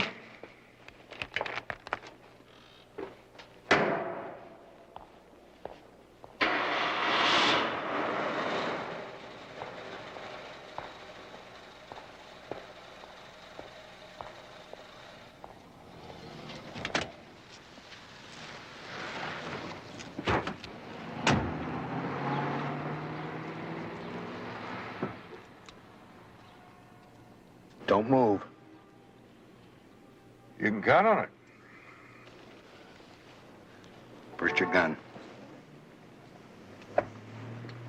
Easy. All right, now your wallet. Whatever you find in there isn't going to make it all worthwhile. All right, stay where you are.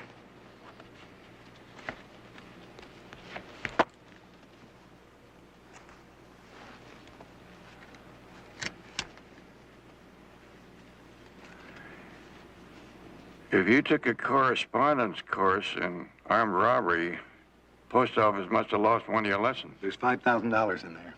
Yeah, I see it. What's it for? My name is Greg Albin, and I want you to find out who murdered me today. I think you've got it backwards. On the 5 o'clock news, I saw you murder Judge Lennox today. That's what you think you saw. But my life ended in that courthouse today. Smartest thing you can do is turn yourself into the police. I've been in jail once. They'll never believe me. Not after the way I was set up. I was framed.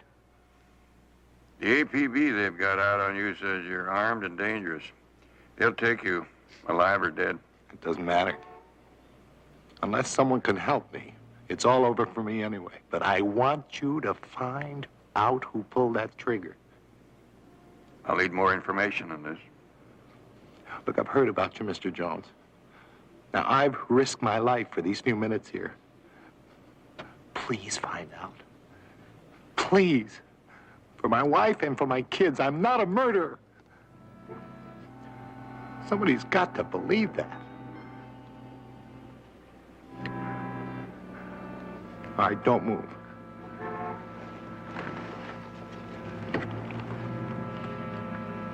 Don't move.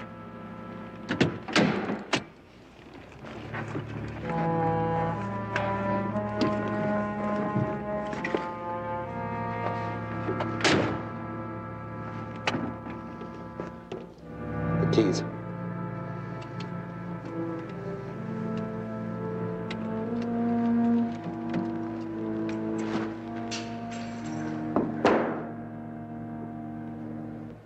You're my only hope, Mr. Jones. Please.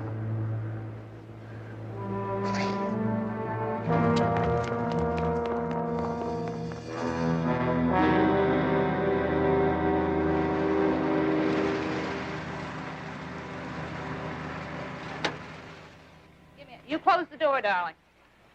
Close it hard.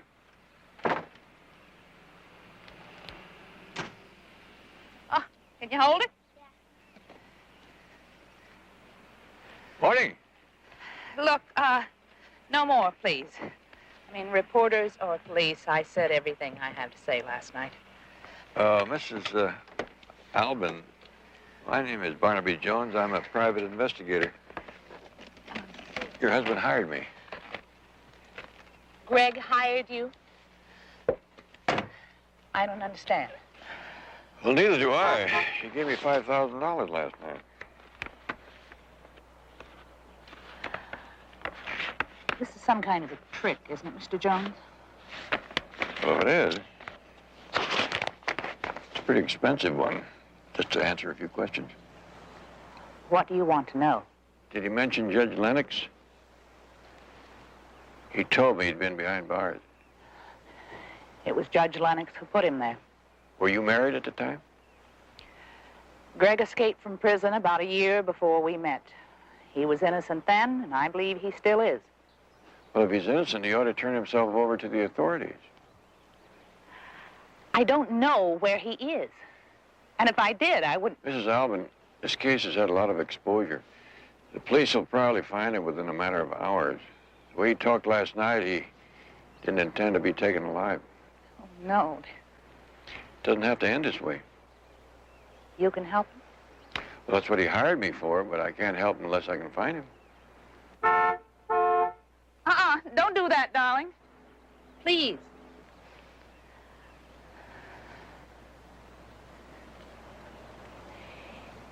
He started his first machine shop in a little place at 123 Netter.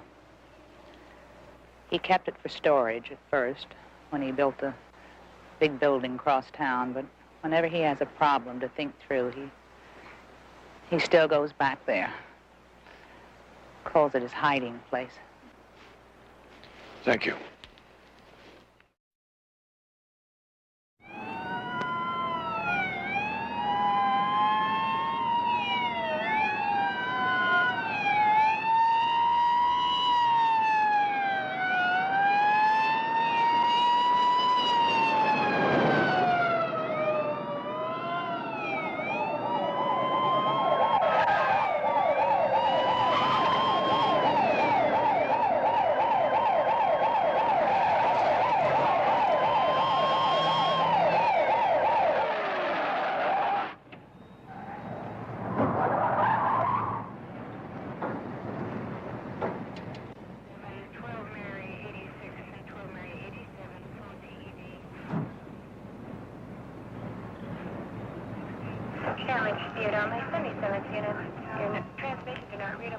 What the devil are you doing here, Barnaby? Is Albert in there? Officers were making a routine check of the property when they spotted him. Now, two of you guys go around in that alley there. Cover that. That way. You two guys get up on the roof. Give me that bullhorn.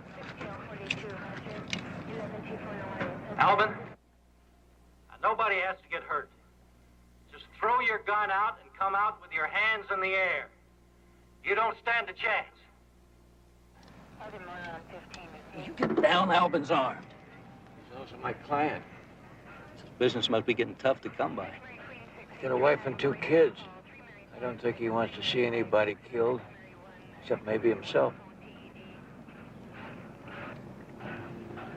Barnaby Jones, Craig. I want to come in and talk to you. There's nothing to talk about now, Mr. Jones. Change things.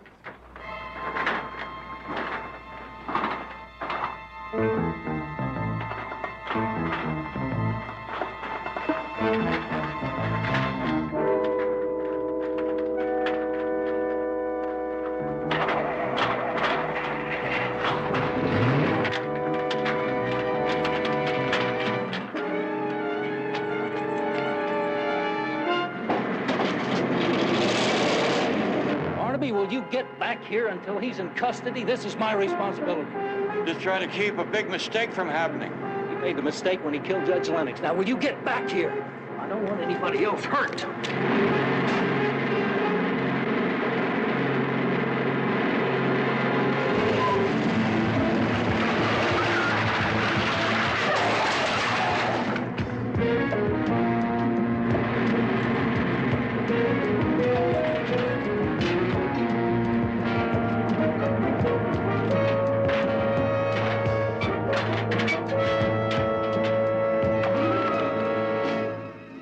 Hold it, Albert! Don't be a fool, Greg!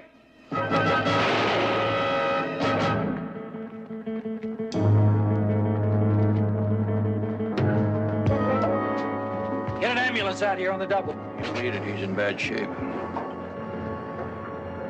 I had no choice, Barnaby. Yeah, I know. Strange thing about him, he didn't think he did either.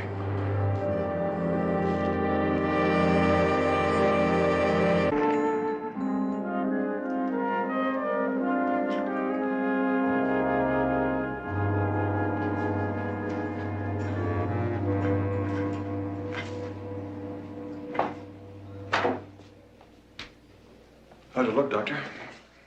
His vital signs are stabilizing enough for surgery, but it's marginal. What are his chances? 1 in 4, maybe. You'll have to excuse me, gentlemen. I have to check on the OR. Boy, I'd give a month's pay if he had said even money. If Greg had fired, you might have paid with a lot more.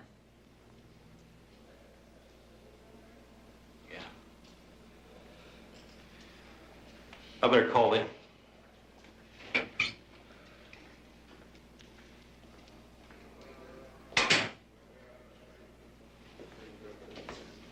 Mrs. Albin, they're preparing to take him into surgery now. He has a fighting chance. Oh, thank goodness. Mr. Jones, this is Hilda Waters, Greg's secretary. Miss Waters. Mr. Jones, Mr. Albin is a very fine man. And those terrible things they're saying about him are just not true. Miss Waters, is there any reason for Mr. Albin to have been upset yesterday? Was there any trouble at the office? No, sir. Why, he had a smile for everyone. He's the nicest man I've ever worked for. Is there any explanation for his going down to the courthouse yesterday? Why, to answer the subpoena. What subpoena? A man delivered it just before closing, the day before yesterday. Did you see the man? No. But the subpoena said that Mr. Albin was to appear as a witness at 9 o'clock yesterday morning.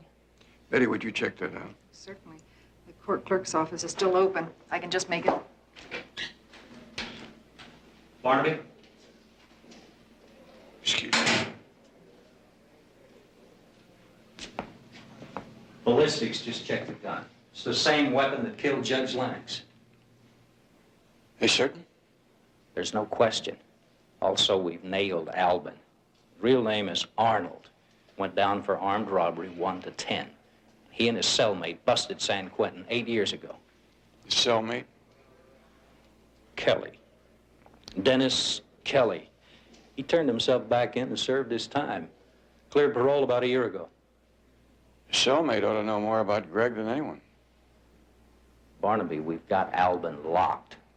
That armed robbery charge? Yeah, what about it? The judge that sentenced him was Judge Lennox. Now, that day, Albin threatened that if he ever got free, he'd kill him. 50 witnesses, Barnaby. We've got our man. Maybe, Lieutenant. But until I tie up some loose ends, I've still got a client.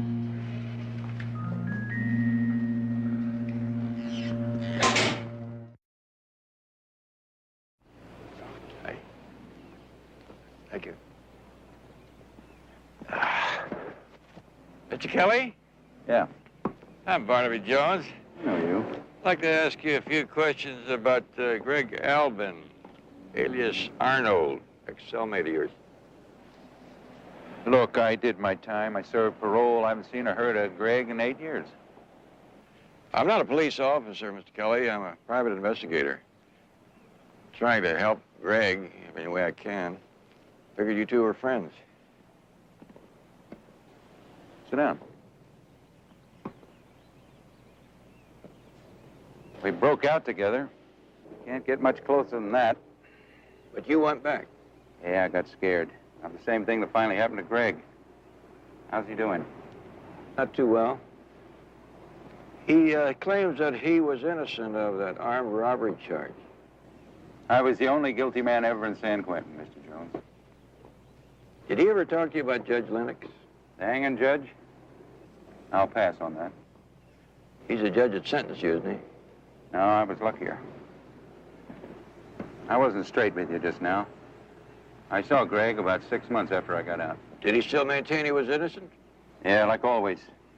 But Lennox, no, I never got over that hang-up.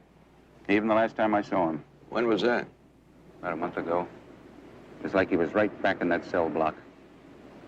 Lennox was an obsession with him. He wanted him dead, Mr. Jones. Help! Oh, excuse me. I got it. Come on, honey. Mr. Jones, this is my fiancée, Miss Whitley. How do you do? How would you like to dive into a nice, cool daiquiri, Mr. Jones? Only take a second. Well, thank you, but all my daiquiris come straight from the dairy. Nice to meet you. Mr. Kelly?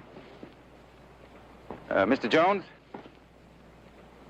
Craig's wife and kids, if they need anything, money, anything, let me know. Thank you. I'll bear that in mind.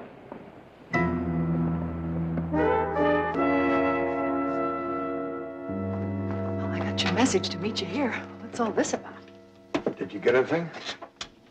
Absolutely zero. I went through every subpoena record for the last 3 months. I even went through all of the bailiff receipts. There is no record of a subpoena issued to a Greg Albin. That's what I suspected. It's customary to give a witness reasonable notice. You made me go through all that work for nothing. Maybe for something. Room's all set and ready to roll, Mr. J. Betty, you remember Snipper Wilcox? I sure do. Hi, you Snipper. How's the girlfriend? Well, I haven't seen much of her since Mr. J got my wheels back for me. You see, when she asked to borrow my car, I didn't know that she meant forever. You ready, Mr. J? Anytime. Roll it, Harry. All right, ladies and gentlemen, you'll have your questions ready. Judge Lennox has a full docket. He can only give you 5 minutes. Your Honor? All right, now don't growl. Is it true, Judge Lennox, that you intend to reject your appointment to the state Supreme Court? Gentlemen, you know as well as I do, the governor hasn't made his selection public. Senator Fox says you're far and away the odds-on favorite, sir. All right, now, fellas, you know my feelings as far as the importance of the lower court's decisions. I feel that the present bench that I occupy is the Could you cut the sound? Of that principle. Sure. Now, if I were...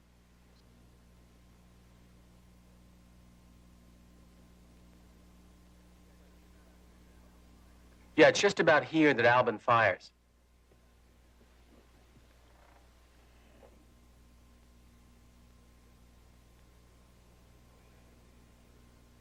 I wish I could be as sure as that makes it seem.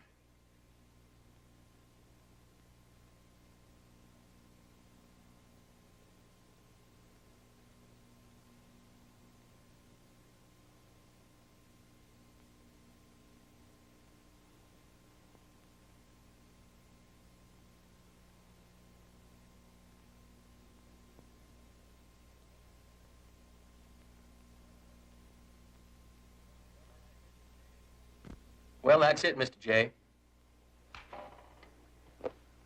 Didn't I see another cameraman at that press conference? Any chance of getting his footage? Yeah, maybe. I'll take a few phone calls. I'd appreciate it. You got it. Call me when you get the other film. Absolutely.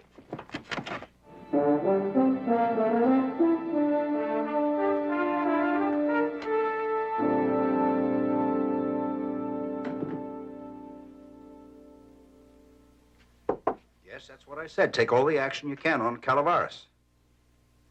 Yeah, if I ever led you wrong, the word from his coach is the kid's ulcer's acting up. 3 hard games, he won't get a racket on full reserve. That's right.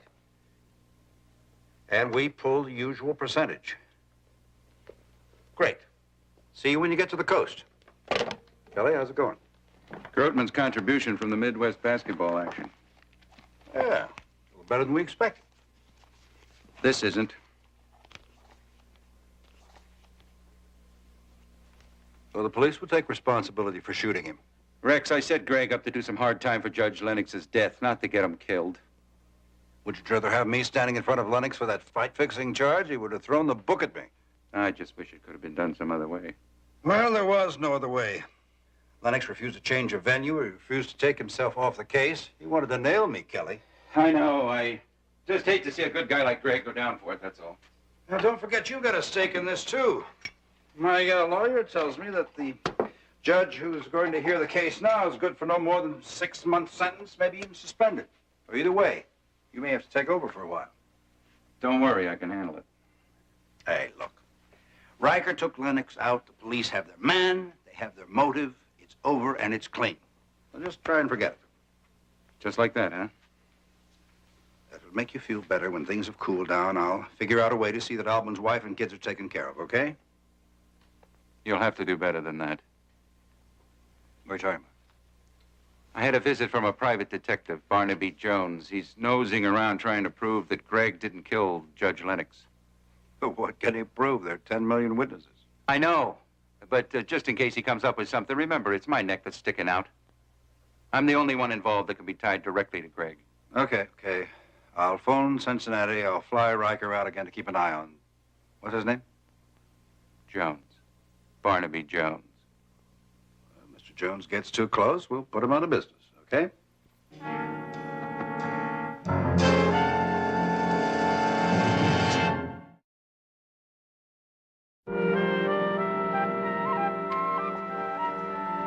See you in Ward B in about 5 minutes.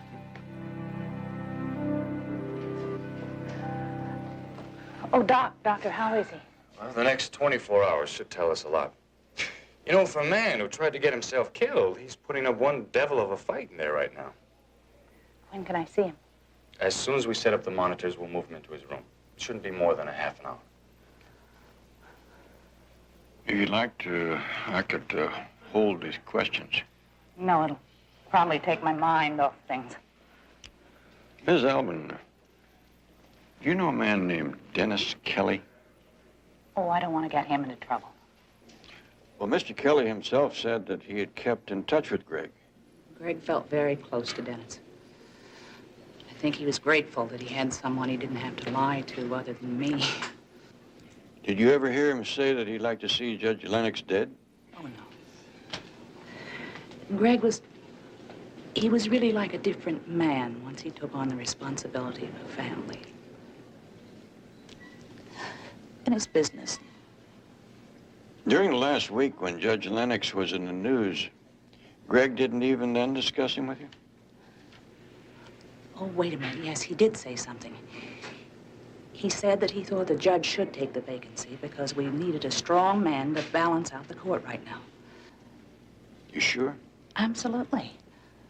He said that that he thought the judge was a fair man. That he was wrong in Greg's case, but there was a difference between being wrong and being fair.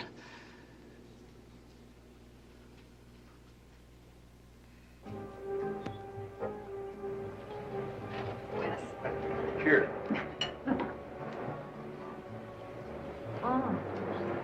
Oh, Gracias. Oh, Lieutenant, glad to see you made it. You know, I put away guys who don't con nearly as well as you do. Hello, Betty. Inés, tres más, una más, número, One more number 3. Pull up a chair. What got your dander up? Now, this is what you were about to ask for.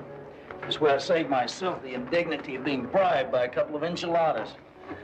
Betty, do you recall my saying anything about bribing an officer of the law? well, when I invited the lieutenant to join us for lunch, I did drop a hint that you would like to see the files on Greg Albin and Dennis Kelly. Now, if that constitutes bribery, well, Why Dennis Kelly, Barnaby? I just wanted to see a comparison of the records of your model parolee and the vicious escapee who is my client. So now all of a sudden Kelly belongs to me. Who is World Promotion Enterprises he works for? Well, they produce arena events, conventions, rock concerts. What is it, Barnaby? Albin has got to be the lamest case you've ever taken. Why? I'd like an answer to that myself. Well, you know that big insurance company down the block, they have a 2-year rider in their policies against payment on suicide cases. Well, now, what does that have to do with Albin? Well, the odds are 10,000 to 1 that anyone bent on self-destruction will change his mind within 2 years. So? You want me to believe that Albin waited to raise a family, build a successful business. He had everything in the world to live for, and then suddenly decided to go back and follow through on an 8-year-old threat to kill a judge? Okay.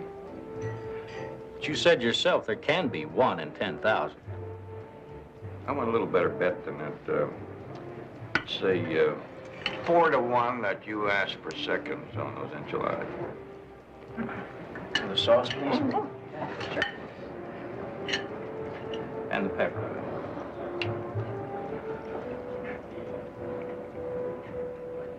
Yeah, Turner.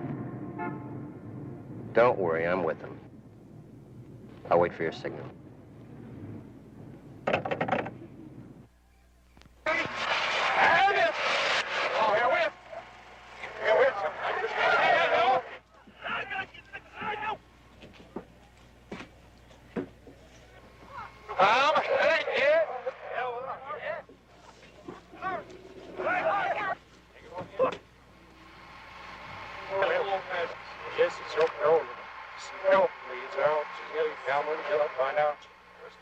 Right there.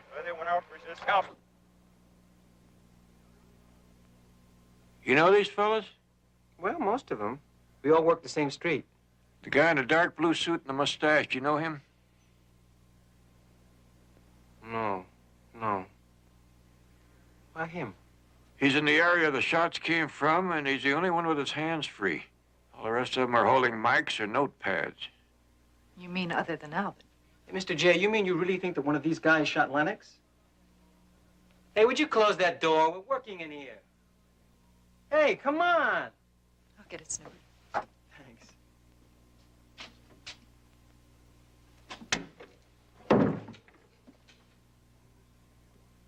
Can you move this ahead 1 frame at a time? Sure.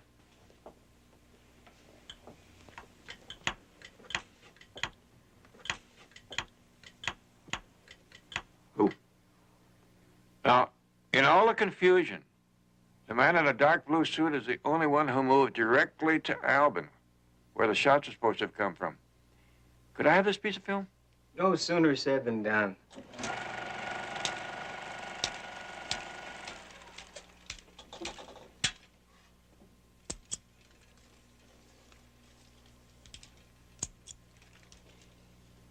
There you go. Thank you.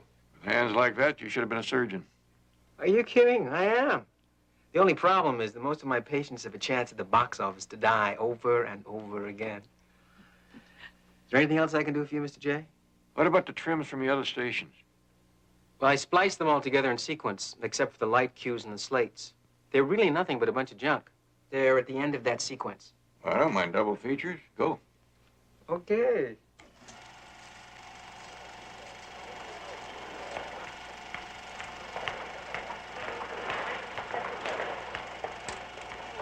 As I said, it's nothing but a bunch of junk.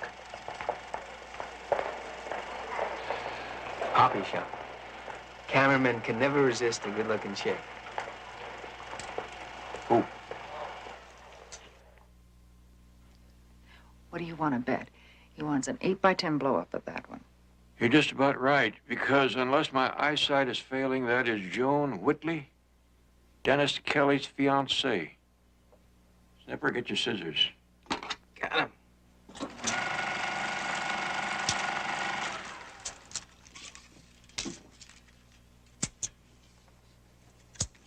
For you.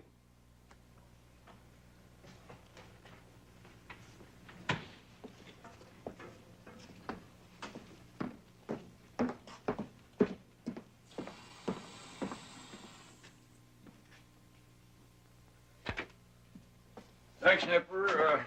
That's one I owe you. Anytime, Mr. J. Bye, Betty. Bye-bye, Snipper.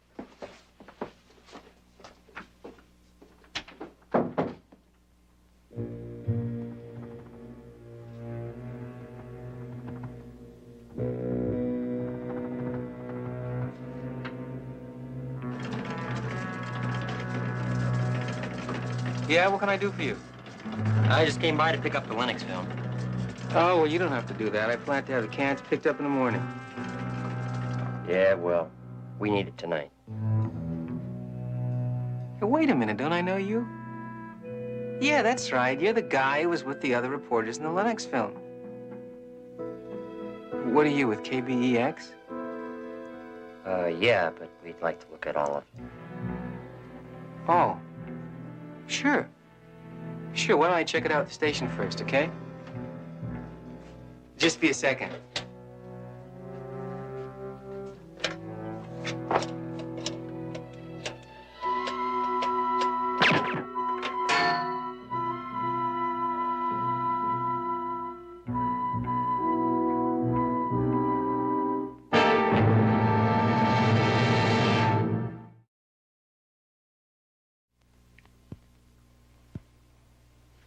Barnaby, sometimes I'm not sure whether I should be on the city's payroll or yours. What's the difference as long as the work gets done? Betty, would you get the lights? Oh,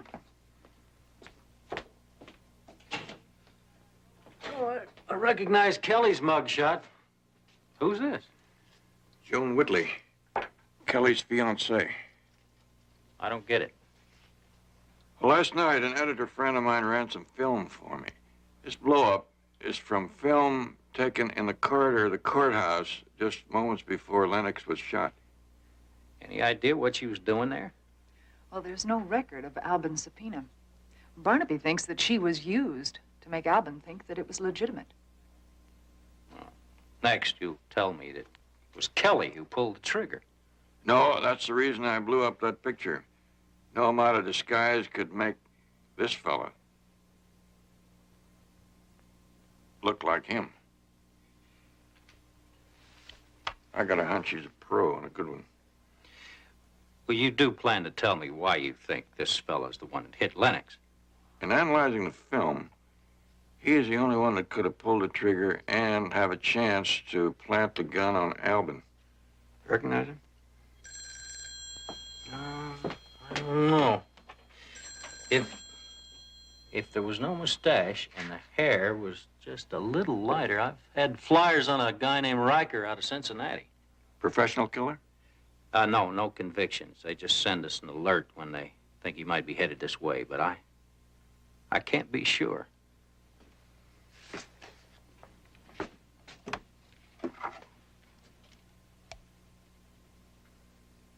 No mustache. Lighter hair. That closer? That's close enough. If he made the hit, where's the motive? Now, Lieutenant, I'm not going to tie this up in as neat a package as they did on Alvin. Barnaby, that was the television station. When they went to send the film out this morning, it was missing. Did they check Wilcox? Snipper didn't show up for work this morning, and they can't locate him. He's the man who got the film for me.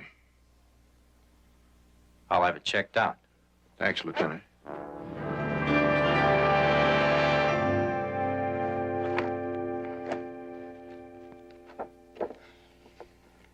Mr. Jones, I know who killed Judge Lennox. I was there. I saw it. It must seem that way, Mr. Byrne, but hypothetically, was there anyone else who might have had a motive? No, nobody. Judge Lennox had the best rehabilitation record in the state. And how did he get his reputation as a hanging judge?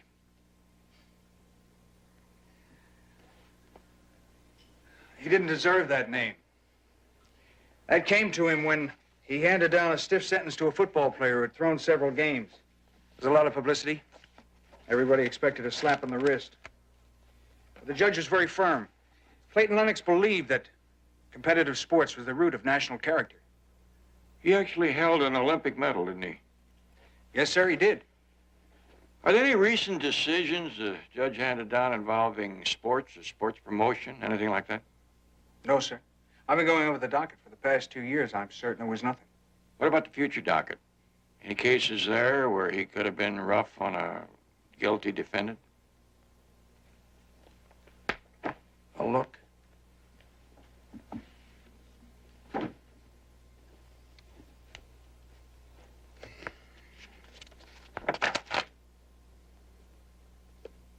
Here's something. The People versus Rex Turner. That have anything to do with sports? This man Turner is under indictment for attempting to fix a state welterweight title fight. By any coincidence, does Mr. Turner have any connection with World Promotion Enterprises? As a matter of fact, he's president of the company. I remember that because his attorneys tried very hard to get the case taken off Judge Lennox's docket. It's off now, isn't it?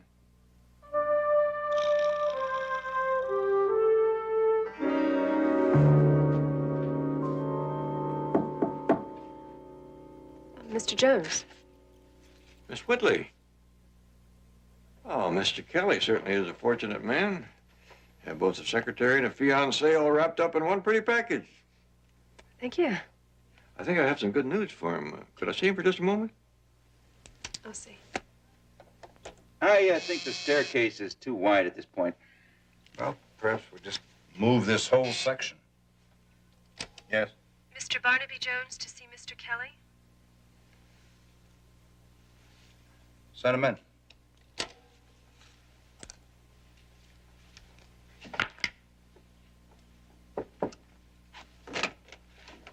Ah, Mr. Jones. Mr. Kelly. Come right in. This is our president, Rex Turner. Barnaby Jones. You do. I know you'll be happy to learn that the doctors tell me that Greg has a better than 50-50 chance of making it. Oh, that is good news. But he faces the rest of his life in prison. Maybe not. That is, if you can help me. Is this man an employee of yours? Well, I don't believe so. Who is it? I believe his name is Riker. And it could just be that he is the man who murdered Judge Lennox. Oh, come, Mr. Jones. That's a bit of a reach, isn't it? Not really. You see, that picture is blown up from some film taken in the courtroom corridor the morning Judge Lennox was killed. I have another picture of Miss Whitley, taken at the same place, same time. Well, that's a very good likeness. But that's not me. No, it couldn't be. Joan was here all that morning. You may have to prove that, Miss Whitley. She can. But your implication that this photo was genuine will have to be proved. Otherwise, I won't allow you to intimidate one of my employees. Do you have that film? Funny. That sounds like a question you already have the answer to.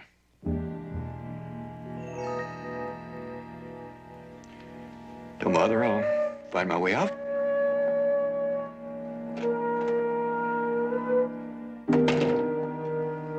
Riker and his car phone.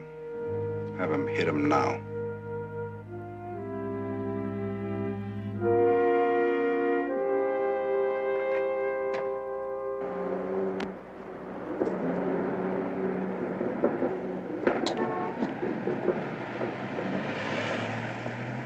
Well, what'd you find out? Afraid I'm losing my touch. It'd take a snake and 6 pounds of dynamite to shake that bunch. Well, do you think it could be wrong? What troubles me is how they can stay so cool when they know I'm so close.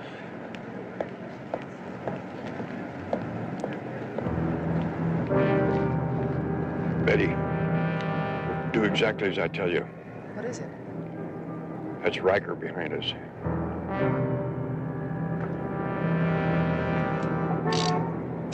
Go inside and call Lieutenant Biddle.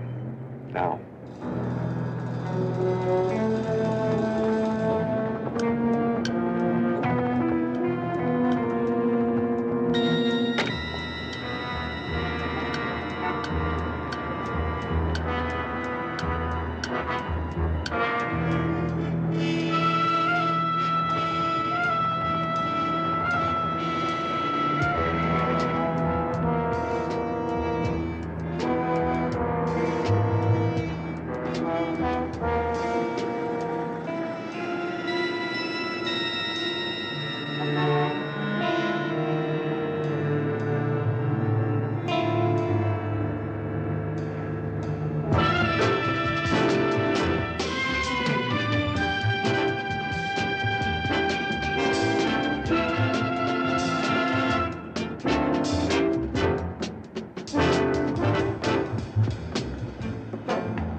Freeze, Riker.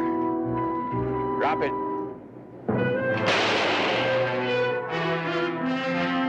Too bad, Riker. There's one contract you should have let Turner put out for bids.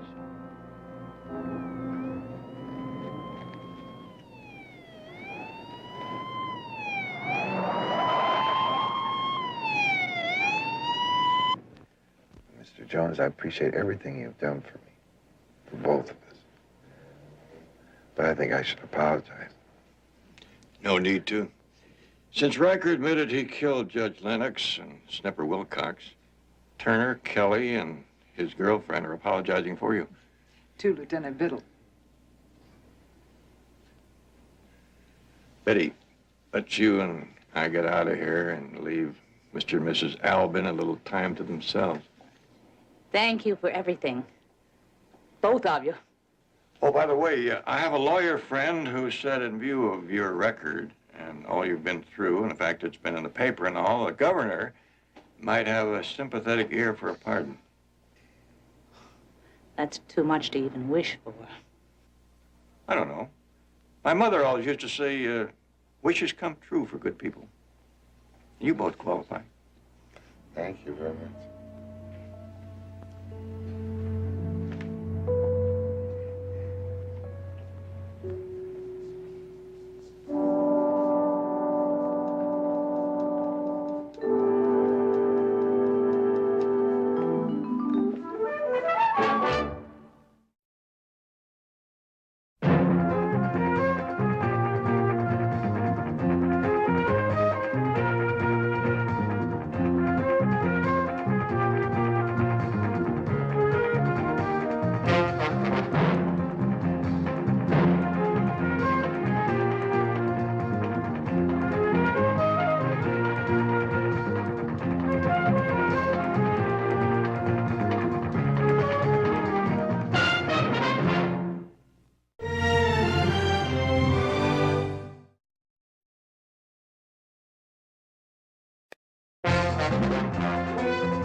Barnaby Jones, starring Buddy Empson. Also starring Lee Merriweather, with guest stars Patrick O'Neill, Robert Hogan, Lorraine Stevens, Frank Marth. Special guest star Don Porter. Tonight's episode, Secret of the Dunes.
Steve, there's somebody here. He's seen us.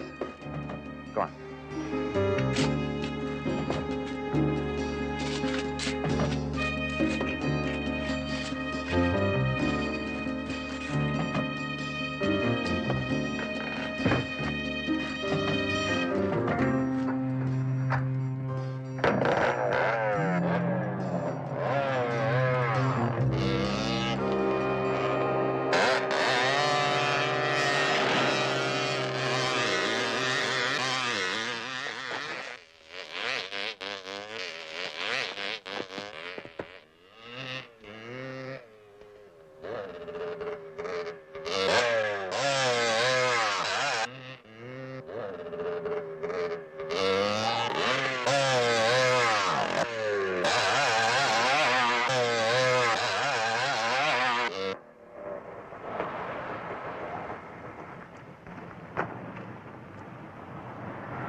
He's alive.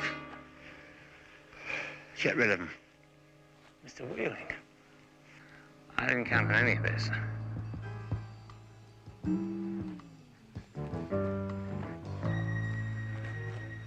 You'll do exactly as Mr. Wheeling tells you. Understand?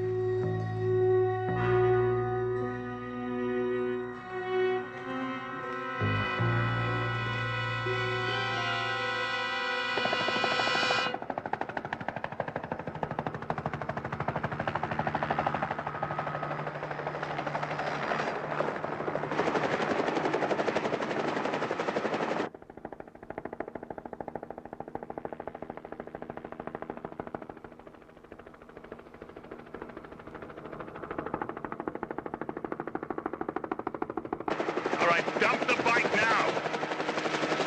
Dump it.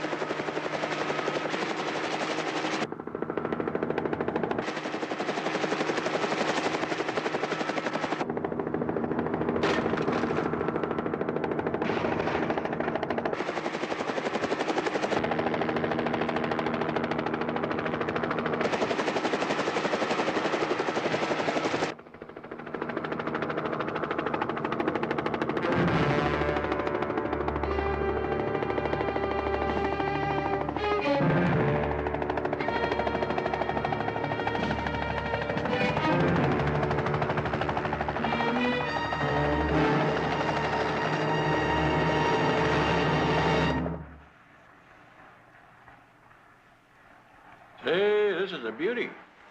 You do all this work yourself? My dad made me my own tumbler and polisher. We did them together. Of course, he found most of them. I don't guess I'll be able to anymore. I don't see why. I got a lot of nice agate out at my ranch. I'll bring it in for you and see what you can do with it. Timmy, your lunch is on the table, honey. You can talk to Mr. Jones later. Okay.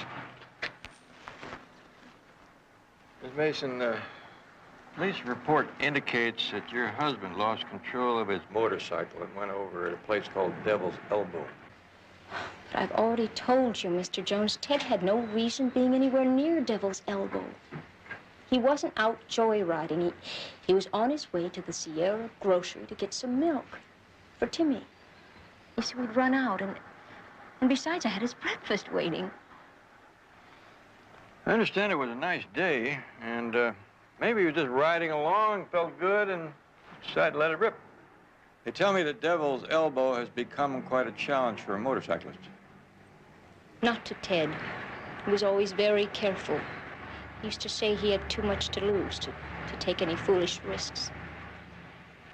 Mr. Jones, Ted did not die the way it said on that accident report. I know he didn't. Yeah, I guess he did have too much to lose at that. Then you'll help me try to find out what really happened that morning? I can't make any promises, but I'll do my best. Thank you, Mr. Jones.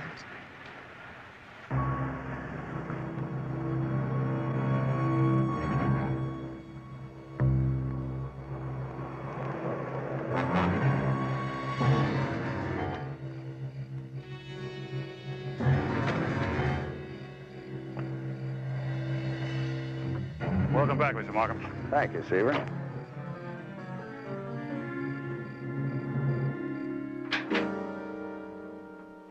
You look tired, Jeremy.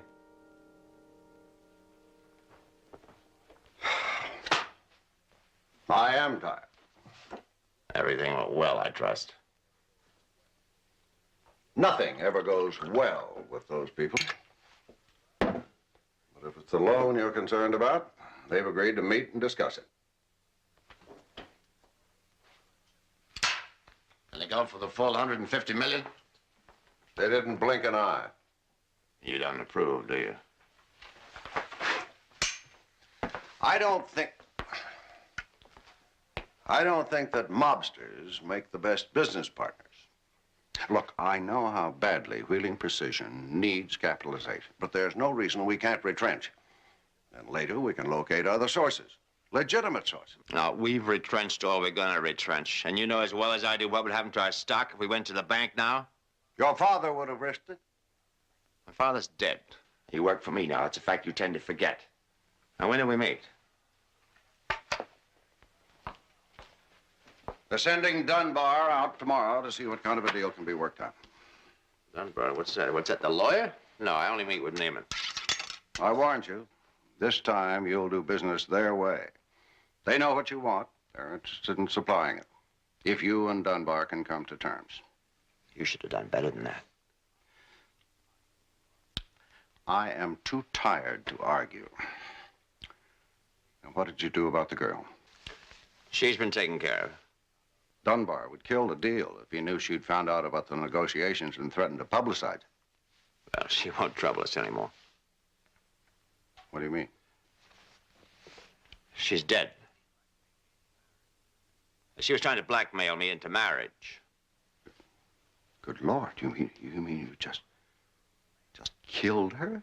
It's an accident. It was late. I was tired. I lost my temper. Couldn't reason with that little fool. In a way, it was her own fault. Where is she now? You don't have to concern yourself. Seaver and Casey helped me take care of it. We buried her in the desert. Nobody will ever find her. So you see, it's nothing to worry about. I want to talk to Seaver. Mark. I'm glad you're back.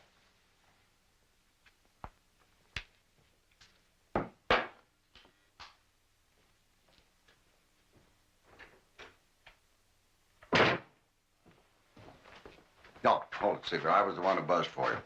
Oh, he told you. Yeah. There's nothing to worry about. We saw to everything. Though I must admit that motorcyclist almost put a clinker into things. What motorcyclist? Then Wheeling didn't tell you about that. No. Well, there was this fellow who just happened to stumble onto us, so we just had to take care of him, too. I don't believe it. I've been gone 1 week, and suddenly we're Murder Incorporated. Believe me, it couldn't be avoided. Now, Wheeling already had committed us when he killed Miss Thompson. I want a car ready at 4:30 this morning. I intend to check every detail of this myself.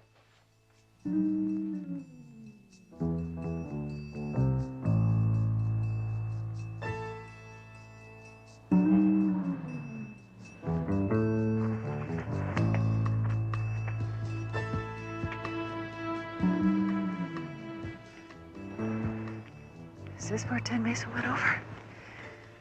Oh, I don't even like looking over from here. Yeah, that's why they call it the Devil's Elbow. Tough to get here and dangerous when you do. Makes you wonder how he got his motorcycle up here. Or why. Haven't seen any tracks. Could they have blown away? Could have.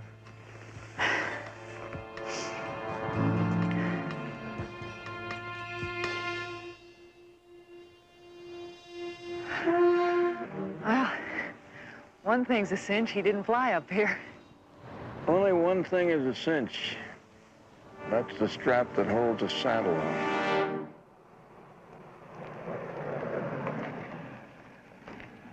Well, Mr. Jones, like a lot of guys who got back from Vietnam, I said I was going to make my time count for something. It took 6 months of the rat race for me to figure out that it had to count for me and not the Internal Revenue. And it sure beats the space industry. It's not a bad business with the campers every weekend. Did you happen to remember the Mason couple? They used to do a lot of camping up here. Ted and Dorothy? Sure. Yeah, it's really sad what happened to Ted. Say, you're not with the police. I mean, I'm a private investigator. I'm looking into it for Mrs. Mason. And did it strike you as odd that he would be fooling around a place like Devil's Elbow? Well, I'm past second-guessing why people do some of the things they do. But he didn't strike me as the sort of guy who would take those kind of chances, if that's what you mean. Did you notice any other activity that morning? Campers, anything? No, the only thing stirring at all that morning was an OH-58 that went over about 4:30. A what? An OH-58. A Kiowa, a light observation helicopter. The brass used them in Vietnam. Believe me, if you were ever an enlisted man, you'll never forget the sound of them. That's a positive identification. I had a chance to verify it. It flew back over about a half hour after I opened up. Yeah, well, that's what put him in the area about the time of Mason's accident.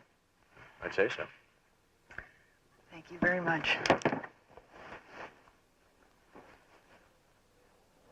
Well, thank you very much, Mr. Benson. You've been a very great help. Oh, if you should happen to think of anything else, would you give me a call? I appreciate it.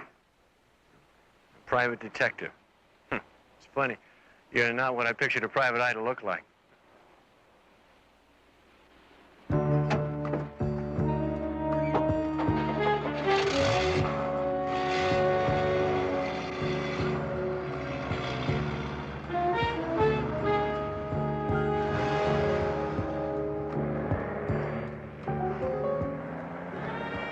He was asking about the motorcyclist. Did you get the license number? Yeah, I got it.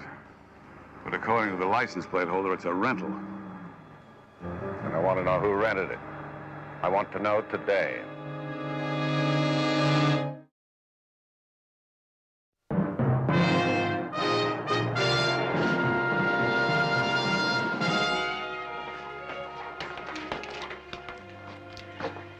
Barnaby, do you have any idea how many helicopters there are in the Southern California area? Not so many they could escape your careful detection, I'll bet you. All right, how many? Too many. But luckily, I found out there were only 7 OH-58s within operable range of the Devil's Elbow. 2 of them were in for annual overhaul that Sunday morning. One's on a charter to a movie company shooting in Santa Barbara. 2 of them were flying chase for a balloon race in Blythe, and another was flying a survey for a housing development in Saugus. I don't know what I'd do without you. Me neither. And the last one belongs to Wheeling Precision. Pilot's name is Lyle Casey.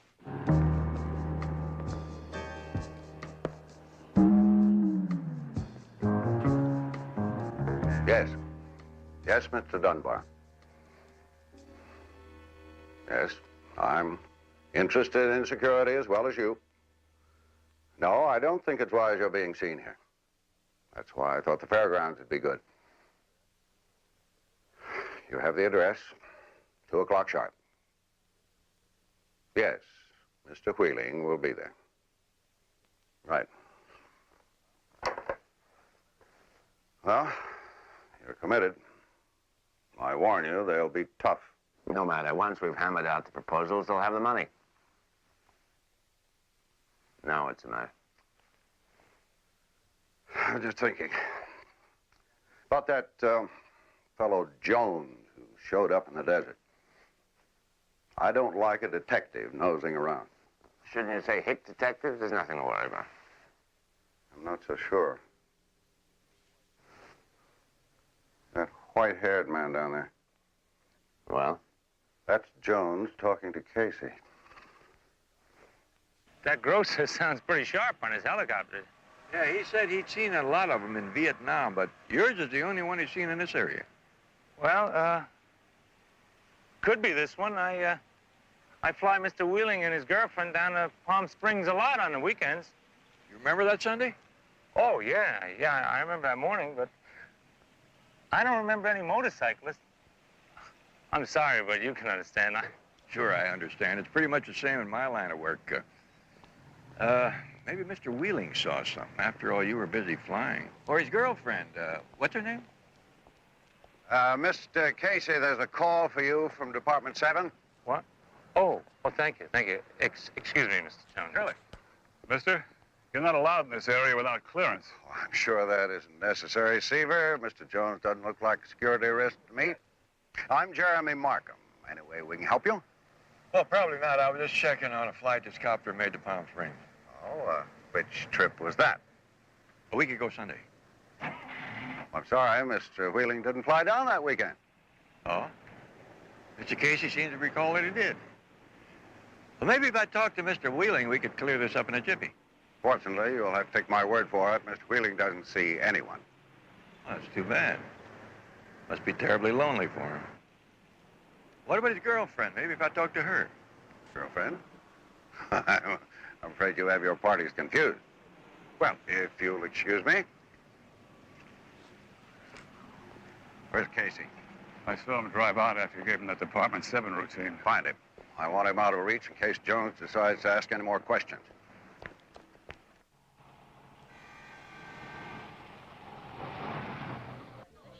Hi, Case. How's it going? Oh, fine, Freddie. Give me an Irish, huh? Oh, bartender. Put Mr. Casey's drink on my tab, please. What are you doing here? Join me and I'll try to explain.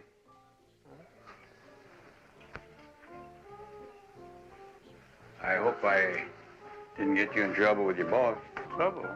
What are you talking about?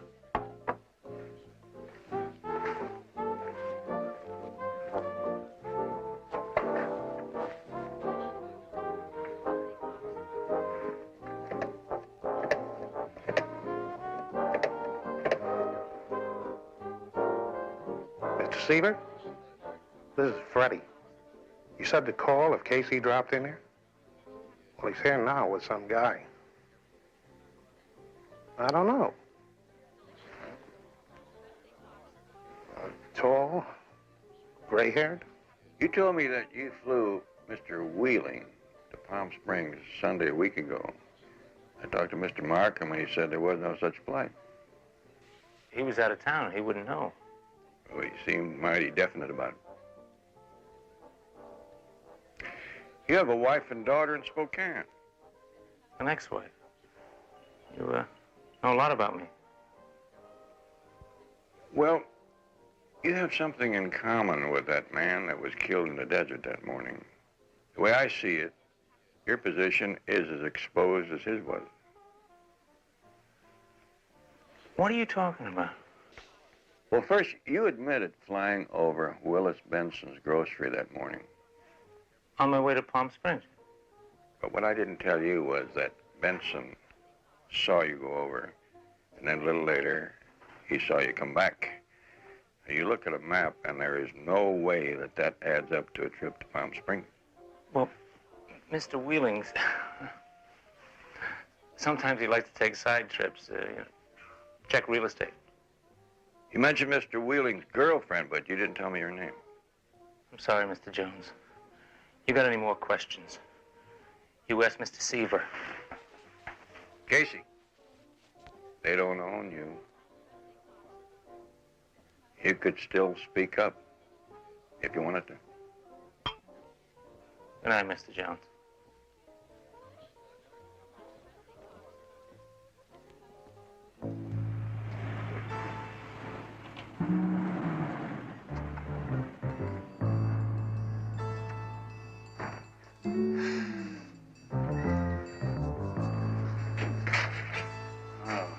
You and Jones must have had a lot to discuss. Don't worry, he didn't get anything from me. Doesn't matter now. It's been decided you're going to be transferred. Transferred? Where? To Iraq. Oh, wait a minute. Oh, don't worry. It's only temporary. Sure temporary. Like a 10-year exile or worse. Nothing doing. Oh, you got a choice. You can do it the easy way, or you can do it the hard way. I'll get your things.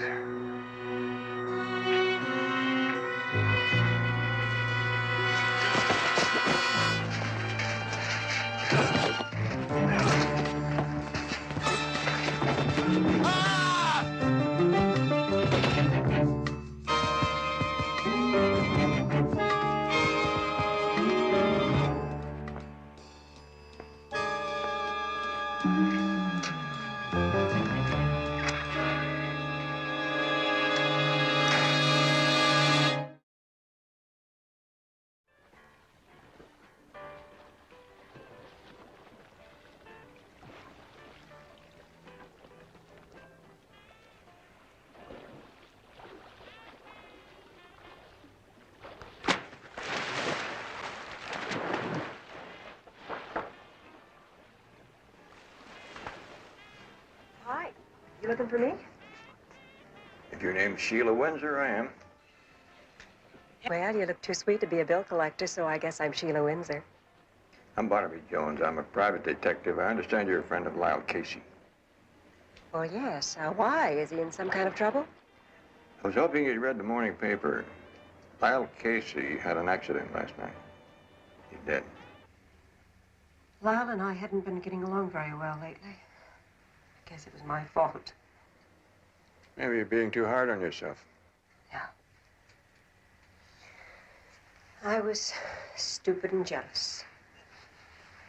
Some time ago, I found he'd been slipping behind my back, taking out Valerie Thompson, my roommate, picking her up at strange hours, odd places.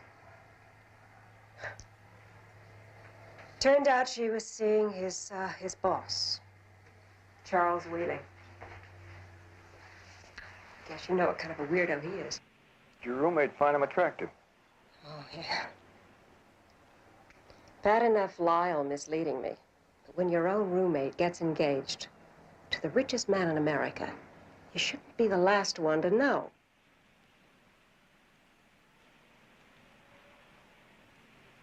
Is that Valerie's picture? Yes. She's beautiful, isn't she? She wants to be an actress. Casey said that he had flown Wheeling's girlfriend down to Palm Springs. Likely that was her. It had to be. Wheeling took her with him everywhere he went. You know where I could get in touch with her? No, I haven't heard from her myself in about a week. She called me from Palm Springs on Saturday, telling me she had some exciting news. What was that? She'd found a way to get Wheeling to marry her. She was going to tell me all about it when she got back in town. But that's the last time I've talked to her. That's why I was worried. Did you try to call her? Yeah, no luck. Not here or in Palm Springs. You have another picture of Miss Thompson that I could take with me? Yeah, sure. I'll get you one. Could I use your phone? Yeah, go ahead. Thank you.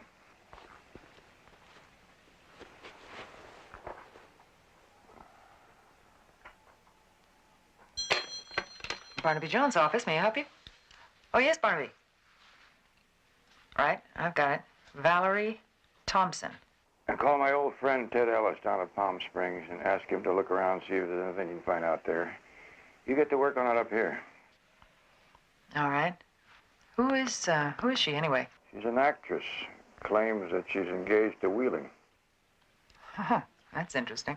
All right, I'll get right on it. Bye.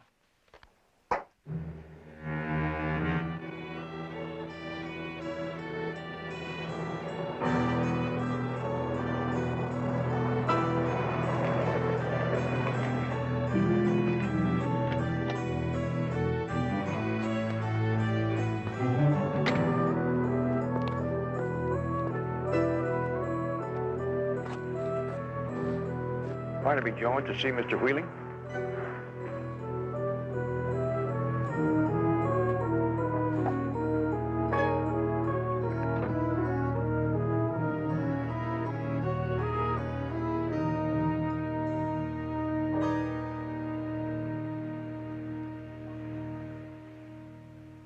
What are you doing here, Jones? I want to speak with Mr. Wheeling. Well, in case you forgot, Mr. Wheeling doesn't see anybody. Now, if you've got any questions, just put them in writing and send them through the company. Well, then could I just speak to Valerie Thompson? Thompson? You must have some misinformation. I never heard of Valerie Thompson.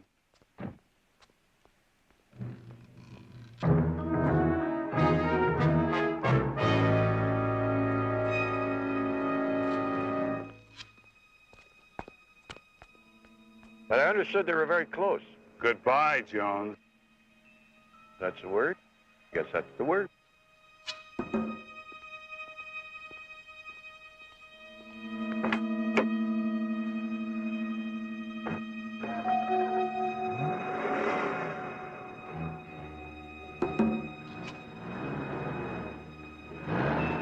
Throw it away.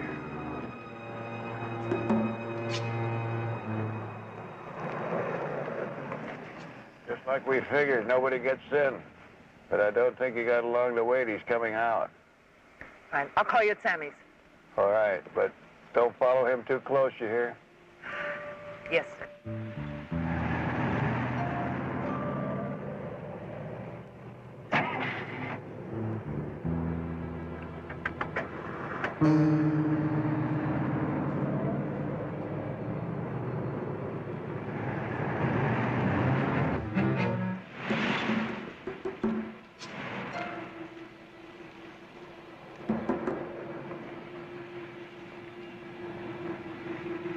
Are they here? Oh, just one of Dunbar's men, checking the place out.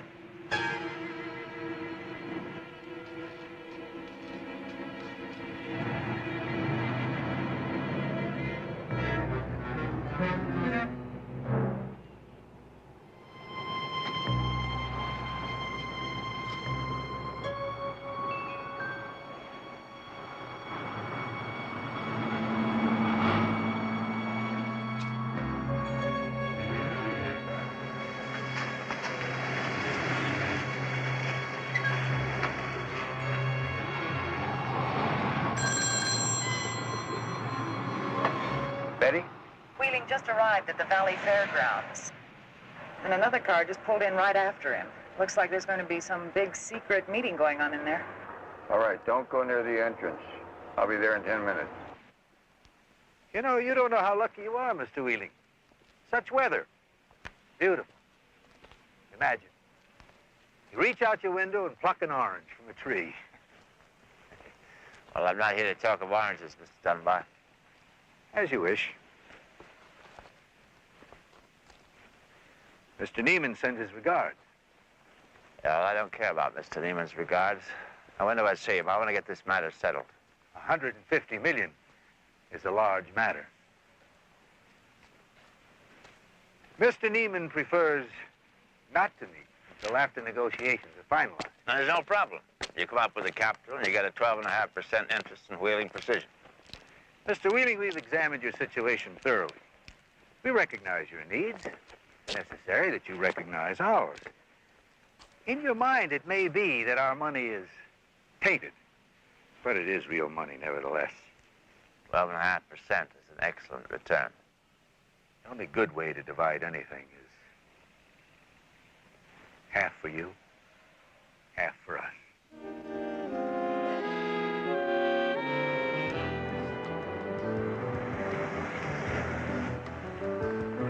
I want to see who Wheeling is meeting with. I'm going to try to flush them out. See if you can get some shots as they leave. Be careful, Barnaby.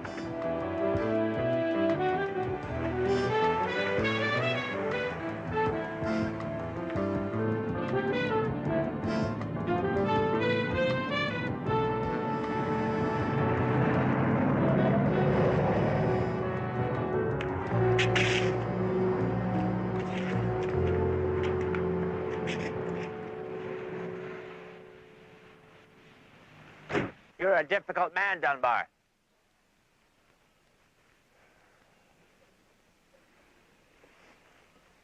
All right. All right, you furnish half in cash and half in bonds, and we share equally. Mr. Neiman will be pleased. Suppose I set up the meeting for next week.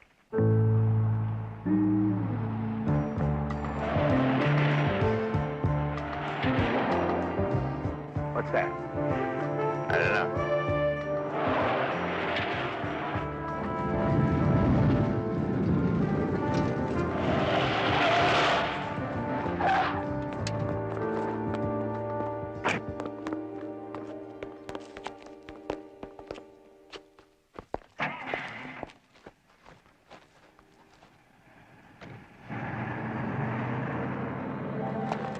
Mr. Wheeling, you have no idea how tough it is to get to talk to you. I'm Barnaby Jones. Get out of my way. I'll just have a few simple little questions to ask you. It won't take a second. I don't know how I got in here. I don't care. I want him taken care of.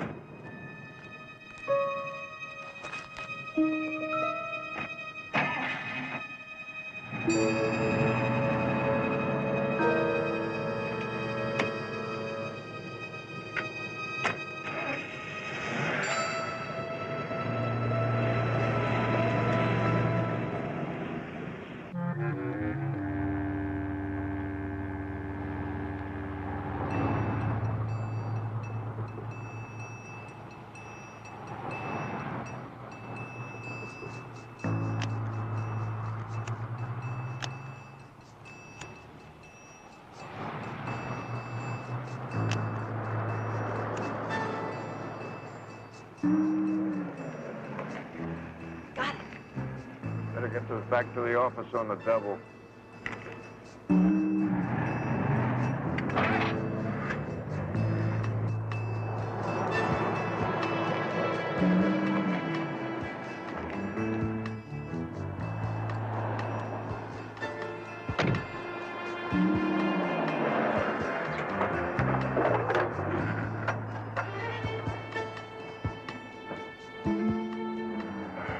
Lieutenant Biddle, please. Lieutenant Barnaby, I got one to test your memory. Short fella, sort of salt and pepper hair, dark eyes. I can't place the face. I know I've seen it somewhere. But take it from me, he is very, very important. Yeah, well, come around to my place in about an hour and I'll have a picture. Sure. See you.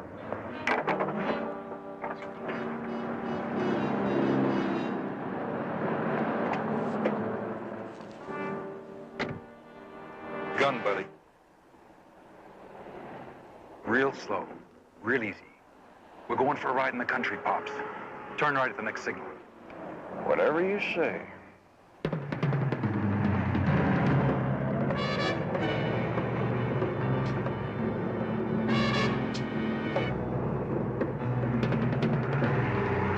All right, slow down. Slow down.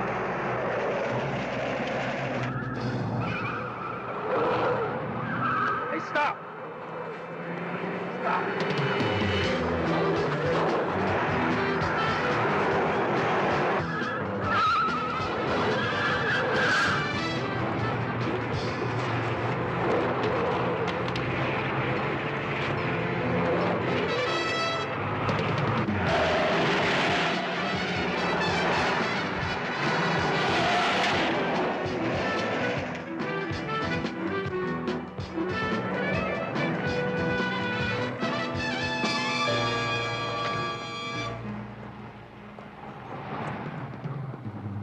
Got my gun. Okay, we'll take care of it later.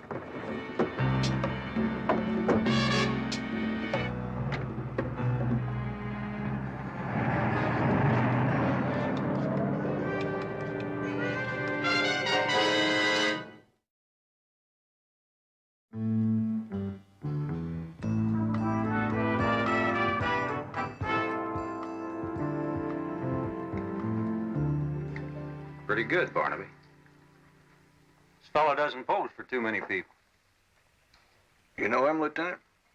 Nick Dunbar. Nicholas Michael Dunbar, to be precise. I thought I knew the face. I just couldn't place it. The top legal eagle for Ralph Neiman. Boss of the East Coast Syndicate. What are you doing mixed up with these people? Well, all I was doing was looking for a witness to help me figure out what happened to the motorcyclist. And that led me to Wheeling, and that led me here. You know what I can't understand? What's a man like Wheeling doing, cozying up to the syndicate? Well, I'm not an expert in the stock market. You don't have to be to know that Wheeling has taken a couple of bruises lately. Could be. Like anybody else, he just needs money. Well, maybe Dunbar's people are just the ones that lend it to him. They're always trying to get into legitimate business. But Barnaby, I'm gonna need more than that picture to prove anything. Well, how about this? Valerie Thompson, Wheeling's girlfriend. If we can find her, I'm betting that she can link the two together. Now, wait a minute. How does this girl figure into the death of your motorcyclist? Barnaby feels she may have seen what happened that morning. And if she did, she's liable to be having some trouble of her own. I've had no luck in locating her. Not here, or in Palm Springs. Checked hairdressers, charge accounts, everything. You think something might have happened to this girl? Way down deep in my gut, I do, yes. But we'll never be able to prove it until we can get past that big gate in front of Wheeling's place. Well, can you give me more than this to work with? Something you can prove? Maybe. You got another half hour? Sure.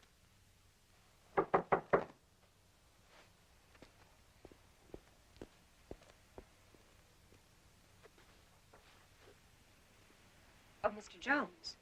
Sorry to bother you again, Miss Windsor. This is Lieutenant Biddle.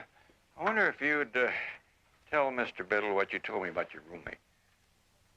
Oh, well, I hope you didn't take everything as gospel. What I talked to you about, I was a little upset. Well, mainly, I'd like you to explain her involvement with Mr. Wheeling. Oh, you mean his pilot, Lyle Casey? No, that's not what I mean. Well, I don't understand. Valerie was dating his pilot. That's all. You told me Valerie Thompson was engaged to marry Charles Wheeling. You had a date with her here in L.A. about a week ago, and when she didn't show up, you became concerned. Concerned? About Valerie? Well, I'm afraid Mr. Jones has misunderstood my meaning. Valerie's not the type of girl you can set your clock to. Then it's not unusual that you haven't heard from her. No, not at all. You wouldn't consider filing a missing persons report? Heavens, no. I'd like to help. If you come up with anything any more concrete, give me a call. I gotta get back downtown. Yeah, I understand. I see you're packing. Oh, yes, I have a job in a club. Hotel in New Orleans. I open tomorrow. Don't tell me. Let me guess. The hotel is owned by Charles Manley Wheeling. Mr. Jones, a girl has to take an opportunity when it's offered to her. Doesn't matter why it's offered. It's just business. No, Miss Windsor. It's not business. You just went bankrupt.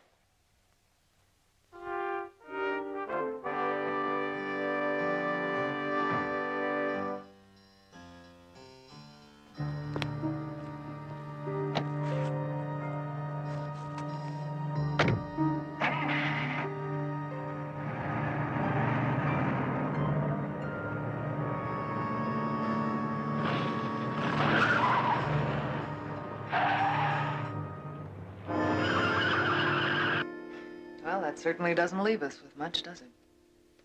Leaves us with more than we had before. One thing is certain, there is a connection between Mason's death and Valerie Thompson's disappearance. Well, you mean because of all the trouble the Wheeling organization has gone to in order to block both investigations? I mean, I can see that, but well, so far there hasn't been one thread of evidence to indicate that they even knew one another. They didn't have to. All they had to do was pose a threat, and we know that the girl was pushing Wheeling to get married.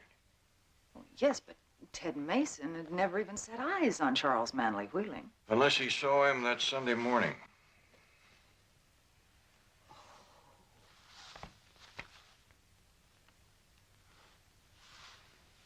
Well, and I know that's the path from the campsite to the grocery. This is a supposed flight path of Casey's helicopter. Somewhere in this circle, Mason saw something that cost him his life. Casey was your only witness to that morning. Unless the answer's still out there. And I just may know a way to find out. Betty, call that car rental place. I'll need that four-wheel drive again. See if you can pick me up a bloodhound. A trained bloodhound. At last, Holmes, the case I've been waiting for. I'm sorry you're not dressed for it. And I'll need one other thing. An article of Valerie Thompson's clothing.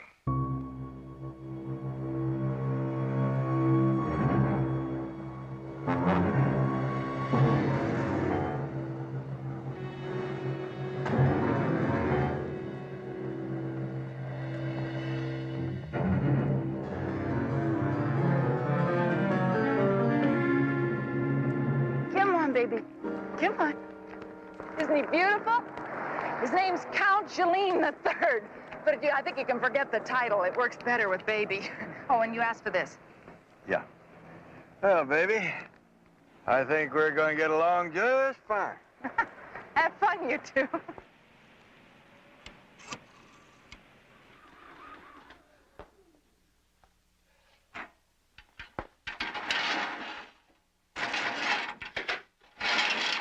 Sloan just called. That Jones guy's going back to the desert. What's he going out there for? He must know something. He's taking a bloodhound with him. You see, it never stops. It'll stop this time. I'll take to it myself.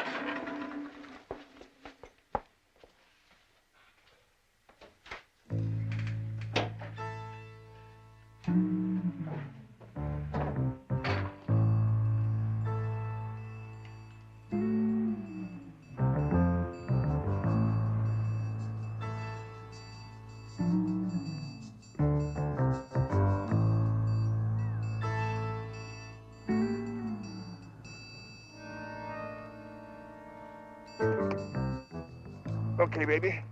Come on, let's go. Hey. Come on. Now, let's find out if you're worth your rental.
perspiration will polish stone. That agate is really going to shine. My lawyer said you'd spoken to Wheeling Precision. Yes, they seem more than happy to consider an indemnity for your husband's death. That's going to make it a lot easier for you and the boy. And didn't you say that Markham was cooperating with the authorities? Yes, enough to keep Lieutenant Biddle occupied for quite a while. Mommy, where do you think it now? Oh, that looks good, Jimmy. Matter of fact, I think everything looks pretty good. Thank you, Mr. Jones. Thanks for everything.